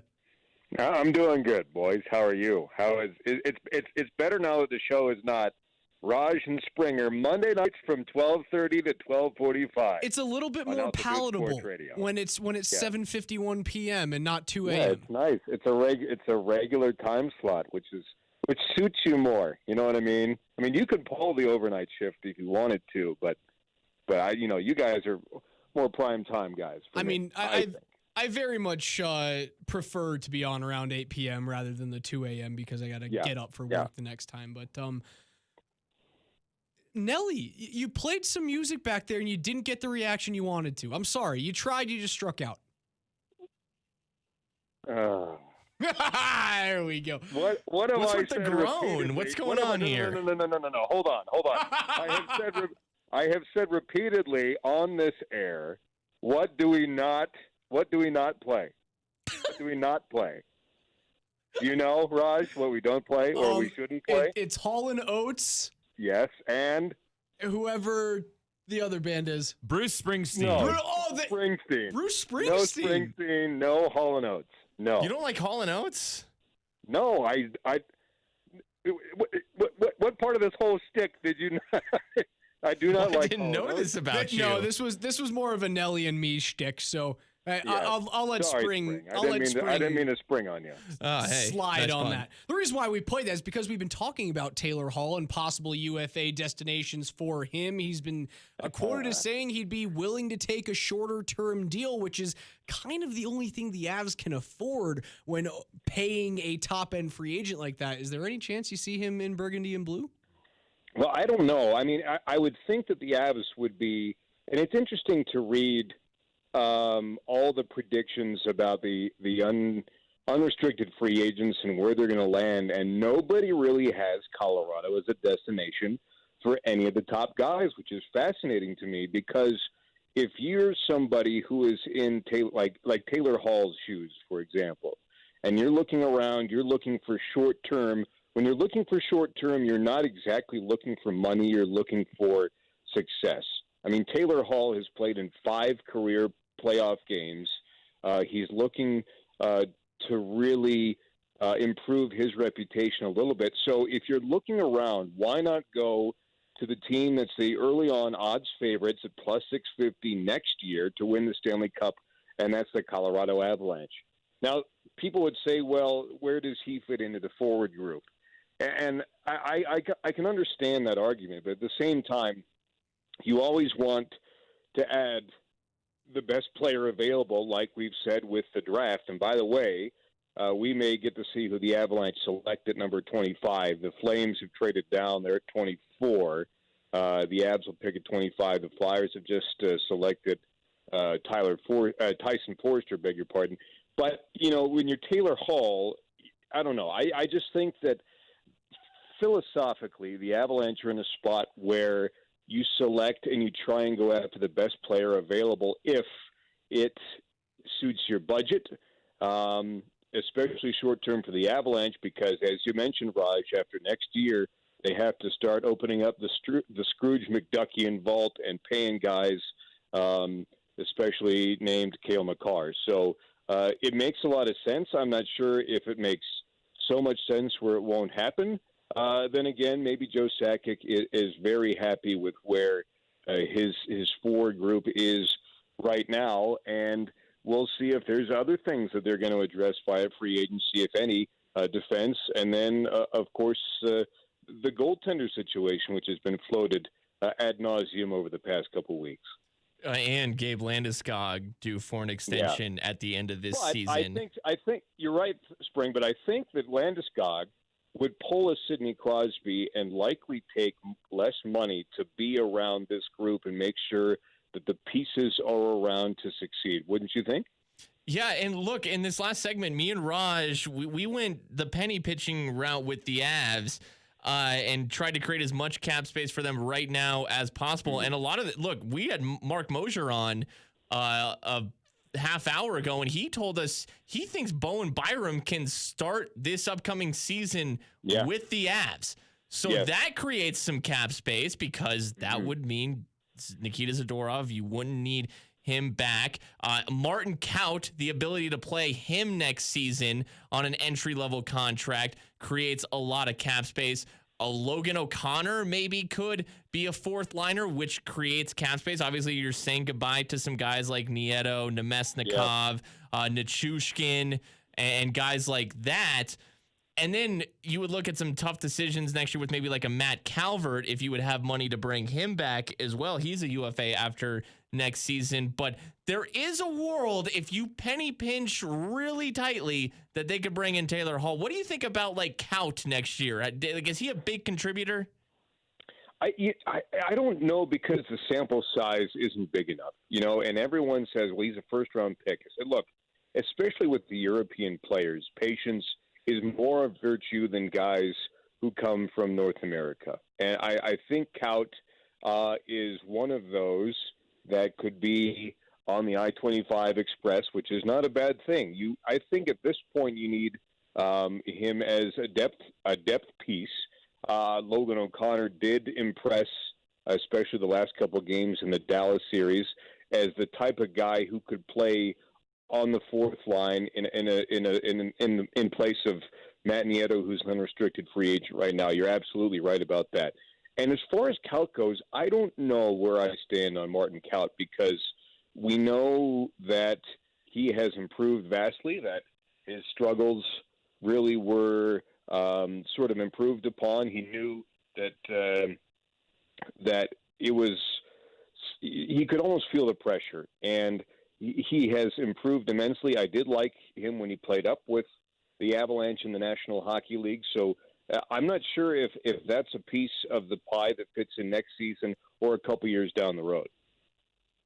Connor McGahey joining us on Altitude Sports Radio 92.5. He is your radio voice on the Altitude Radio Network. The Calgary Flames picking at number 24. I'm watching the beautiful mustachioed Lanny McDonald, former Colorado Rocky, if you are so inclined to remember back to the 70s and the 80s, the franchise that was here in Denver prior to the Avalanche. They are selecting at number 24, and once this pick goes in, the Avalanche will officially be on the clock at number 25. Connor, what would it be like for a young player being selected at 25? We know this guy isn't going to be a part of this team for another 3 years, maybe even 4 years. What's it like to be a player selected by arguably the most exciting team in the league? What do you think is going to go through one of these guys' heads? Well, I think for them, especially an organization like Colorado, who has had obviously a successful history and had sort of a track record of coming up from the basement.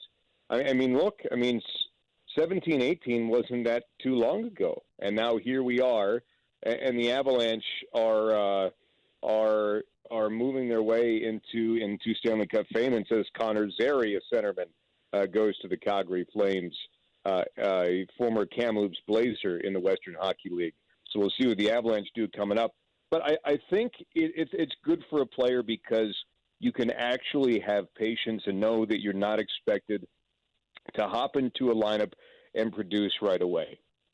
I think that the type guys who go 1 through 5, 1 through 10, definitely are ready for that spotlight a little bit. But it's nice for the sort of the latter stage of the first round players to sort of take their time. And I never think that that's a bad thing. That's how you get the best out of everybody, and especially late first round pick is tough because the pressure is still on because you will always have the label of being a first-round pick. It doesn't matter if it's 30 or 31, you're still a first-round pick.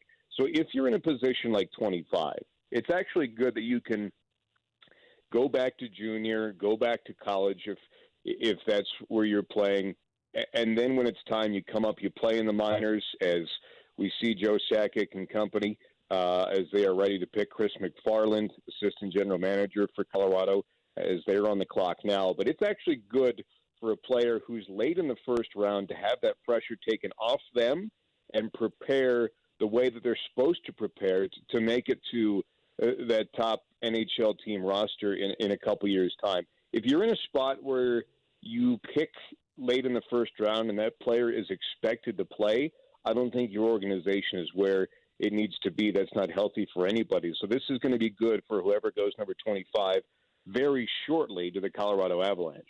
So this franchise really hasn't selected in the mid-20s all that much since they relocated to Denver. I mean, the last one that we saw was a complete disaster in Connor Bleakley. I believe that was the 2014 draft when he was selected 23rd overall, and that was as big of a bust as we've had here in the franchise. But as we look back, the only success that the Avs have had in the mid-20s has been Wojciech Wolski, who, you know, again, not a fantastic player, but definitely someone who was shifty, was a wizard in the shootout as well when it first came into the league.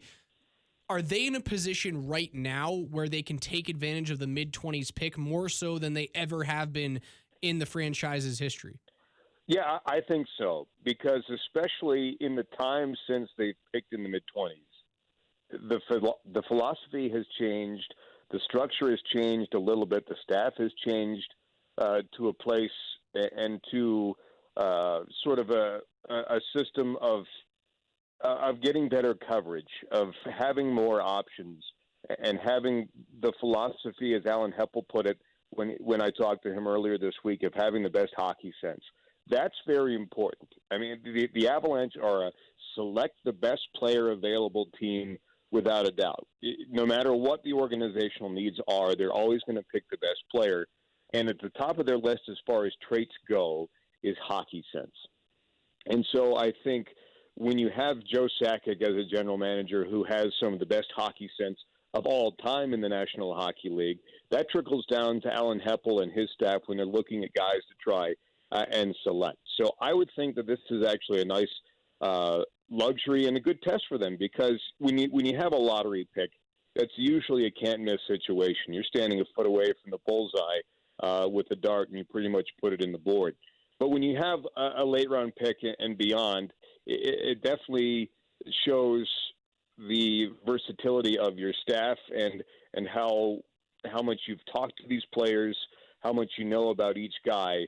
And so I think that hockey sense and the best player available is where the Avalanche are going to be with pick number 25 coming up here in a matter of moments. And I'll just stick on with you guys. Hopefully we can announce this live on air.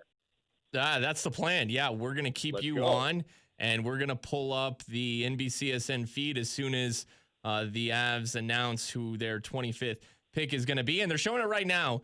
At least, you know, they're interviewing the Capitals draft pick, but they just showed last year with the 16th pick, the Avs took Alex Newhook. I mean, that was an A-plus pick at 16 overall. He was the rookie of the year in all of NCAA Division I hockey at Boston College. Dude's fast. Dude's incredible. And so whoever this 25th pick is right now for the Avs, like, these are his peers. Newhook, Byram, Kaut, the 16th pick in 2018. Like, it's like the Avs have rebuilt twice while still being good now. Like, teams would kill to have what the Avs are doing rebuilding now while also having what they have at the NHL level. Without a doubt. And the Avalanche have earned the title in a lot of people's minds of having the best farm system now, as far as a well to go to, players in the pipeline, top echelon, elite players who are just fine-tuning their skills now and will be ready for the big time in a number of years when current contracts may be up, other players move on. So the Avalanche have worked hard, and as you mentioned, it's not easy to, come out of the basement like they did and then make the playoffs in 3 straight years. I know you have 2 second-round Game 7 exits, which have been insanely painful. I can still feel the lemon juice in the paper cut as we speak. But I think for the Avalanche, it has been very impressive organizationally. Connor, I'm going to cut you off here quickly, as I believe Joe Sakic is on the podium. Let's cut to the GM.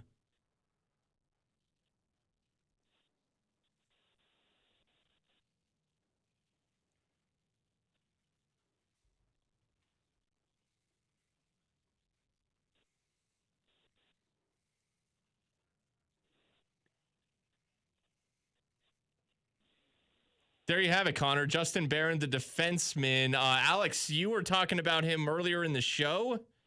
I've really wanted this pick. Ryan Clark and I talked about this probably for an hour this morning as to who they were going to take. They were looking at Brendan Brisson, who is the son of Nathan McKinnon's agent. They were looking at him possibly in this situation, but Justin Barron being a defenseman out of Halifax in the Quebec Major Junior League, again, we know players, certainly Nathan McKinnon out of Halifax, that have had success here in Denver. This is a bigger defenseman, 6'2", 195 pounds, probably pushing 200 right now. He's a right-handed shot as well that goes back onto the blue line that has been pretty heavy with left-handed shots on this team. Again, we don't expect him to come in and impact this team for another 2-3 years. But Connor, I love this pick. This is a great value pick. You picked the best player available on the draft board. Exactly what we were talking about that the Avalanche were going to do. And it's funny that you guys were eyeing Justin Barron, because when I looked at the list earlier today, and it's nice when organizationally the map intersects with the best player available, and that's what's happened here. Halifax has been a well that the Avalanche love to dip into. You mentioned having a right-handed shot B. I mean, think about now. I mean, you had Bo Byram last year. Now you have Justin Barron this time. He reminds me, and if I'm way off here, guys, correct me, but Raj Spring, he seems to me sort of like next generation of how he skates, sort of how he plays, like Ryan Graves a little bit, right? I mean, Graves, all we know got hair like Ryan Graves. He sure does. Look at that flow. He looks a lot like Ryan Graves, seriously, like in the face. Yeah. I mean, it's funny. And his older brother is the captain at Cornell University. Ever heard of it? And that's where Andy Bernard went. Dweely dealy date. So for Justin Barron is, I think, an excellent pick for the Avalanche at number 25. They don't go forward. It's always good to have more defensemen in the stable. That gives you flexibility. So now you have Cale Makar in 2017. Of course, you have Count in 18. Last year is Bo Byram. So 3 out of the last 4 years, your first-round pick has been a defenseman. And that's something that the Avs didn't do for a number of years, going all the way back. So the stable of top upper echelon defensemen the Avalanche now have, both on the active roster and in the pipeline, is actually really impressive. Again, you don't want to put the cart before the horse in regards to some of these players like Bo Byram or Justin Barron, who's just been selected. But it's nowadays it's almost easier to predict for defensemen how they're going to play professionally than the old days. A lot of people are going to look at Justin Barron just scoring 4 goals and 15 assists for 19 points in 34 games last year for Halifax. But if you look at a full season, had the Q been able to get that in, it probably would have projected out to a mid-40s in terms of his point production.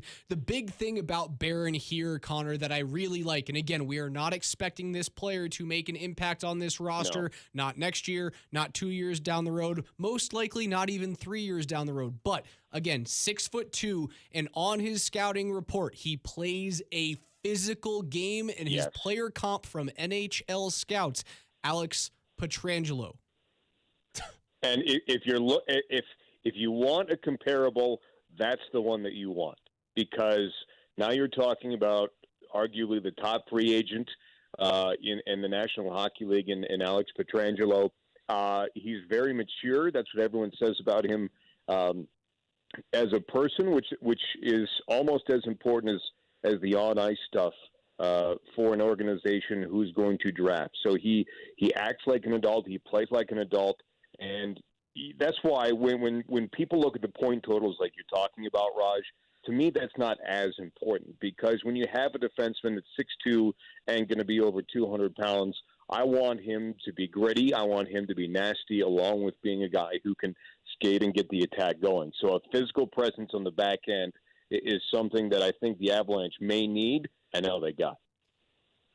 Well, Connor, I'm glad you ended up staying on with us through that pick. Again, the Avs select Justin Barron out of the Quebec Major Junior Hockey League, and the Halifax Mooseheads from one Nathan McKinnon once hailed. Connor, Thanks for joining us. I'm sorry about the Hall & Oates that we had to play for you there. It was just a joke we had to play on you. I miss you. I hope I get to see you soon. Hey, fortunately, I have a sense of humor. And yes, I miss all of you terribly. Stay easy, stay safe, stay healthy, Connor. Thanks for joining us. Thank you, Connor. You too, fellas. Yeah, you bet. Talk soon. Connor McGahee, your voice of the Colorado Avalanche on the Altitude Radio Network. Mark Springer, we have our pick. It's number 25. It is defenseman Justin Barron.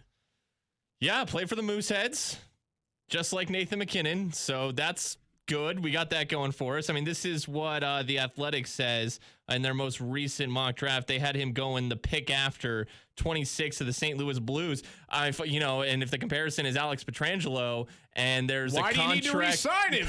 Yeah, there's a little contract snag going on with Pietrangelo and the Blues. Well, let's just draft who you guys said could be the next Alex Pietrangelo. At least he profiles that way, because in the Athletic, it says Barron has some concerns in his profile, but he has too much talent between his size, skating, and some offense to not go somewhere in the tail end of the first. So a lot of talent, maybe a little raw in his abilities, but that's what you expect with an 18-year-old. And you take size, and you take some of that brute ability, because the Avs don't really have that, right? No, And they certainly don't. They haven't had that for some time. No, and if you look at the defensemen that they have drafted as of late, Timmins, Byram, Makar, trading for Girard in the Duchesne trade, all four of those players, physicality would not be the first thing that you say about those defensemen. Probably not even the first two things or three things that you say about those four defensemen. They're mostly puck movers, high offensive skill,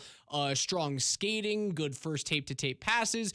The exciting thing about Barron here, and again, guys, he's not going to be on this roster until he's 21, 22 years of age. He probably takes another year in the Quebec League, probably comes over and plays a year in the American Hockey League, and then has a chance at making the team as a 21-year-old. This is a really good pick. They took the best player available, and I love the fact that this team has gone first-round defenseman in 3 straight drafts. That's how you build a winner. I'm all about it.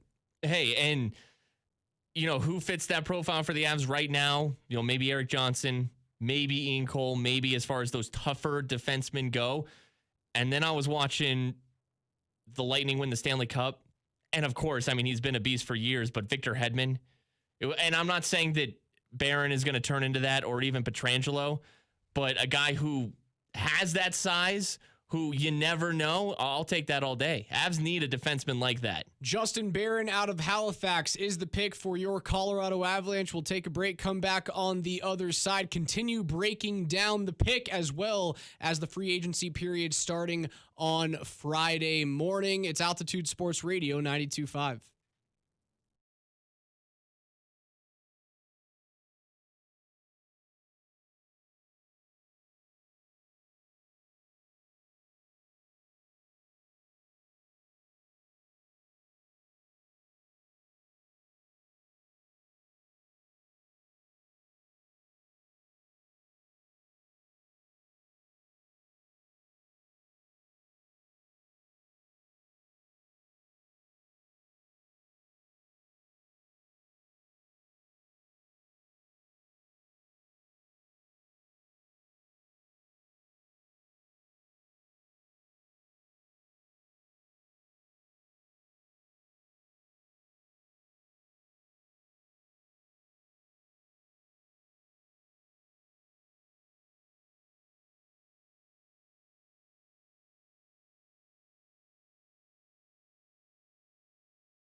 Welcome back to your NHL Draft and Avs Free Agency Show. I'm your host, Alex Ryanami, alongside the radio machine, Mark Springer. The Avalanche have made their pick at number 25 in the 2020 NHL Draft. They will not pick again until the third round tomorrow. The pick is Justin Barron out of the Halifax Mooseheads in the Quebec Major Junior Hockey League. Barron, a 6'2", 195 pound defenseman, played for Team Canada in the Ivan Hlinka tournament 2 years ago and had 5 assists in a gold medal winning effort. Right-handed shot. He's a physical player, and what I've seen out of this guy after watching highlights earlier today when I was speaking with Ryan Clark of The Athletic about him, the kid can skate. Yeah, he absolutely can. Effortlessly. You know, you got some highlights playing right now on our Twitch feed, and I'm watching that same video on YouTube. Just some highlights of Justin Barron playing for Team Canada in 2018. Just saw him set up Alexis Lafreniere for a goal, who was the first overall pick. So, I mean, he's out there on the ice with some of the best prospects in the world. He reminds me, as I watch him play here, of Connor Timmins, who the Avs took late in the first round, or was it early second? It was the 32nd overall pick in 2017. So Timmins was either the last of the first or the first of the second. Either way, very similar draft position that Timmins was taken to now Justin Barron late in the first round here in 2020. And yeah, his ability to skate the blue line, to go up into the play. I've seen some highlights of him looking for scoring chances, going forehand to backhand near the net. You know, there's a wrister from the point on net. I mean, the dude's aggressive. He's not afraid. And yeah, his skating absolutely sticks out. This is a player who I still believe was the best available. I know Parole was available, who actually just went to the Ottawa Senators at pick number 27 or 28, I think, right? Was it Parole to the Senators or Parole to the Ducks? Parole to the Ducks at 27. The Senators are making the 28th selection right now. They're third of the first round. The Senators, after being horrible for the past 3 seasons, are just stockpiling picks. Ridley Gregg is the pick, the centerman out of the WHL. This is a player I think we should be excited about. I think we should be keeping an eye on next year in the queue, hoping that he gets to the American Hockey League the next year as a 20-year-old and playing in the World Junior Championship. That's who I hope this player turns into. You're stockpiling young defensemen, and that's typically how you win in this league. You stockpile good centermen, which you have right now. You stockpile talent on their forward group, which you have right now. Maybe you're a little thin on the goaltending, but your back end, your defensive core right now, not only in the NHL in terms of skill, but certainly in the system and down in the American Hockey League, is as strong as any in the league. Yeah, it's like pitching in baseball. You can never have enough of these guys, right? I mean, a lot of injuries. You know, defensemen can get banged up pretty easily, you know, blocking shots and everything else. So you can never have enough of these guys. And, you know, Timmins quietly now, as I, bring up Connor Timmins again, 22 years old. Man, it feels like just yesterday he was, taken in the 2017 draft. Now he's 22. Now he's NHL ready. So now you have a new Connor Timmins in the system, an 18-year-old with similar build. You know, we've seen the concussion injuries be an issue for Timmins, but that's, no fault of his own. Nothing he can do about that. So you got a mini Timmins now in the system. Obviously, you still have Bowen Byram, and you have Cale Makar, who's, 22 years old? Something like that. So Sam Girard, same boat. So the young defenseman at the NHL level in the system,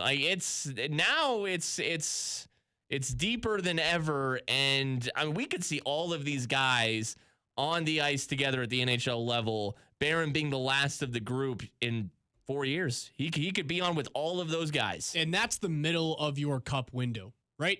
That's the square middle of when you should be competing. Nathan MacKinnon will be nearly 30 when he's kind of ready to make an impact in the NHL. Makar will be 26. Right. Imagine like the accomplishments that Cale Makar is going to have in 4 years. And then you're going to bring up, oh, hey, here's Justin Barron. Remember him? Now he's playing with you. The entire team will be square in the middle of their primes. You will be square in the middle of your cup window, which started this past season and should, by all accounts, extend for the next 9 or so years if everything stays proper. This is the way that this team is built. Being built from the draft, keeping cheap contracts on the books, not necessarily going out and making hasty trades, hasty free agency acquisitions, but by making picks like this and making sure that they pan out. It's been that way since 2015 when Joe Sakic really did take over the reins of the operation, in terms of drafting. We have to go back again. I look at the Connor Bleakley draft and kind of look at Patrick Waugh and say, what are we doing here, man? Drafts haven't been pretty until the past few seasons for the Avs. Until the past 5 years, except for the obvious ones, McKinnon, Landeskog. Rantanen was a good pick. Duchesne's that was kind of still a good pick. Duchesne was a good pick. Rantanen, what was Rantanen, about the 10th overall pick? Number 10. Number 10. That was kind of, I guess, Tyson Jost. Tyson Jost was one who, the next year, right, in 2016 was Tyson Jost. And that one hasn't panned out yet, but that's a 10th overall pick. I mean, as you will see with the 10th overall pick tonight, last year, or 8, 9, 10, 11, 12 in that area, it's not an exact science. Not an exact science. We have a hope, thanks to the tireless workings of Mark Springer. We've been in contact with the Colorado Avalanche. We are hoping that we can get Justin Barron on our airwaves prior to us getting off air. We were supposed to get off air at 8 p.m. Obviously, the draft went a little bit longer. We're going to hang out here for another 20 or so minutes. We're going to hope that we can get Justin on, talk to him a little bit about being selected to the Avalanche. If we can't get him on. Oh, in fact, I just heard from Brendan with the Avalanche. I just got a text. Brendan says he has time now. He'll call in the next few minutes. So let's keep it here. Let's not take a commercial break. In the next few minutes, we will be joined by Justin Barron. We will keep it right here on Altitude Sports Radio 92.5. His first appearance on Colorado Sports Radio will be right here on the official home for Colorado Avalanche hockey. Woo! Justin Barron, your number 1 draft pick, will be calling in a few minutes. Can't wait to hear from him. He's got to be as excited as it gets. This is what you wait for from the time you're about. I know every kid says he wants to be drafted into the NHL, but from the time you're 14, 15 years old, you kind of start to feel and know who those guys are going to be who have a legitimate chance, right? This has been a few years coming. As soon as you make that Team Canada, Ivan Halinka roster, you kind of know that you have a shot at being drafted into the NHL, but a first-round draft pick is something that is awfully special, certainly going to a team as young and as promising as the Avalanche are. He's got to be ecstatic, and again, we will hear from him in just a few minutes. Yeah, I mean, obviously we'll ask him about, joining an Avs team, and he's a few years out. But this has to be, is there a team you'd rather go to right now? A team that would juice you up more than this? And we have Justin Barron. Well, please welcome in the number 25 pick in the 2020 NHL draft, Justin Barron of the Halifax Mooseheads. Justin, let us be the first to congratulate you and greet you to the Colorado Avalanche organization. You're on with Raj and Springer on the official home for Colorado Avalanche hockey, Altitude Sports Radio 92.5. Justin, welcome to the program and welcome to Denver. Yeah, thank you very much. Thanks for having me on. I'm super excited to be a part of the Avalanche organization. So you play for the Halifax Mooseheads right now. That's where Nathan McKinnon played. What type of an imprint did he leave there? Are there monuments to him there? You know what? He's a legend around here, and he did so much for the Mooseheads organization, but for the city as well. And he was only there 2 years, but obviously the World Cup and President's Cup, going first overall, and he's a real legend around here. And obviously a great player, and I was really fortunate to get the chance to watch him in his 2 years here, and it was pretty special to see all that unfold. Again, congratulations. We're talking to the number 25 pick, the first-round pick of your Colorado Avalanche, Justin Barron, defenseman, 6'2", 195 pounds. Hopefully we get to see you here soon. It's got to be a super odd feeling right now, obviously with the COVID situation, getting drafted, not necessarily being at the Bell Center like you probably hoped to have been this year. Are you excited to be a part of the Avalanche organization, and what does it mean to be drafted to a team that's so promising and up and coming right now? Yeah, I think this draft experience is definitely a little bit different, but I think at the same time it's unique and special in its own way, and it's pretty cool to kind of just get to spend the moment kind of with your family, and I think it was still very special, and I think being a part of the Avalanche organization is so exciting. And you look at their team, and even their playoffs this year, they look really good, and I think they're definitely a front runner next season and for many years to come. And I think just to get the chance maybe to play for that team and help contribute to their success is something obviously I look forward to. And I know it'll be a challenge to get up there, but you know what, I'm really looking forward to it. Justin, the first thing that stands out to me is your skating. You're remarkably smooth, a strong skater already as a young player. What do you think is your biggest strength as a player, and what do you think you need to work on the most over the next couple of seasons to make that jump from the queue into professional hockey? Yeah, I think skating and probably my hockey IQ are two of the things I've always kind of prided as my best skill set and skills on the ice. And I think from a young age, I did a lot of power skating, and maybe a little bit came natural to me. But, I've always really prided myself on my skating. And I think getting to that next level, I'll definitely have to keep putting on some muscle and keep getting stronger. And I think definitely working on my defensive game and being a little bit tougher and meaner in the D zone. And, obviously at that next level, the guys only get bigger and they only get faster. So I think those are kind of some things that I'll need to improve on. Well, you kind of alluded to it right there, Justin, but would you say that you lean more towards a Cale Makar type defenseman, silky smooth offensive skill set? Obviously, he can get down on the defensive end as well. And then you got maybe an older, more gritty veteran like Eric Johnson, who's missing every single one of his teeth. Where do you fall in that spectrum? Yeah, I think somewhere in between, and those are two great defensemen. And I think it's hard for me to compare myself to their game. But I see myself as maybe a little bit of both of their roles and kind of more of a two-way defenseman. I think I'm a guy that can play in all situations and skates well and moves really well up and down the ice and can kind of play up and down the lineup. Justin, last one for me. You said it was something that you want to continue to celebrate with your family. I don't want to take you away from them for too long. Over the next year, 2 years, what are your main goals as a player, not only individually, but for your team and country that you want to see succeeded over the next few seasons?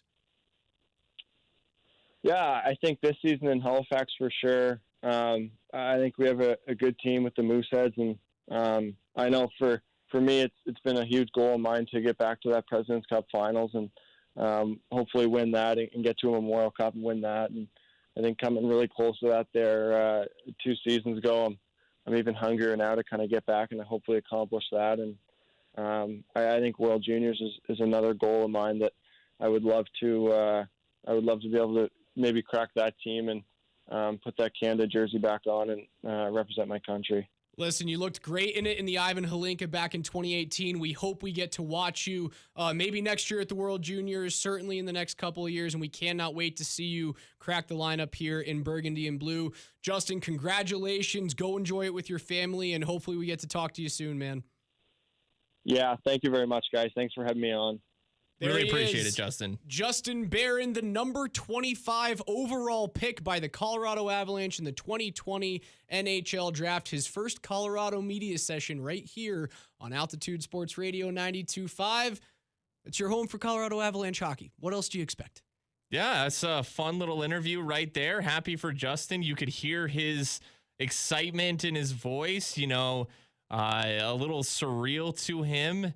I think as the interview went on, it kind of set in like, holy crap, I'm playing for the Avs now. Like, or I'm not playing for the Avs, but I'm in the organization, and it's just a matter of time. And I mean, like we said before we got him on, you watch these highlights of this kid, he can play. He can absolutely play. Skate, man. I'm telling you, like, I watch too much hockey. I watch way too much hockey. You do. Yeah. No, actually, there is no such thing as too much, but you watch a lot. I watch a lot of hockey. I watch a lot of prospects. I'm at the rink all the time.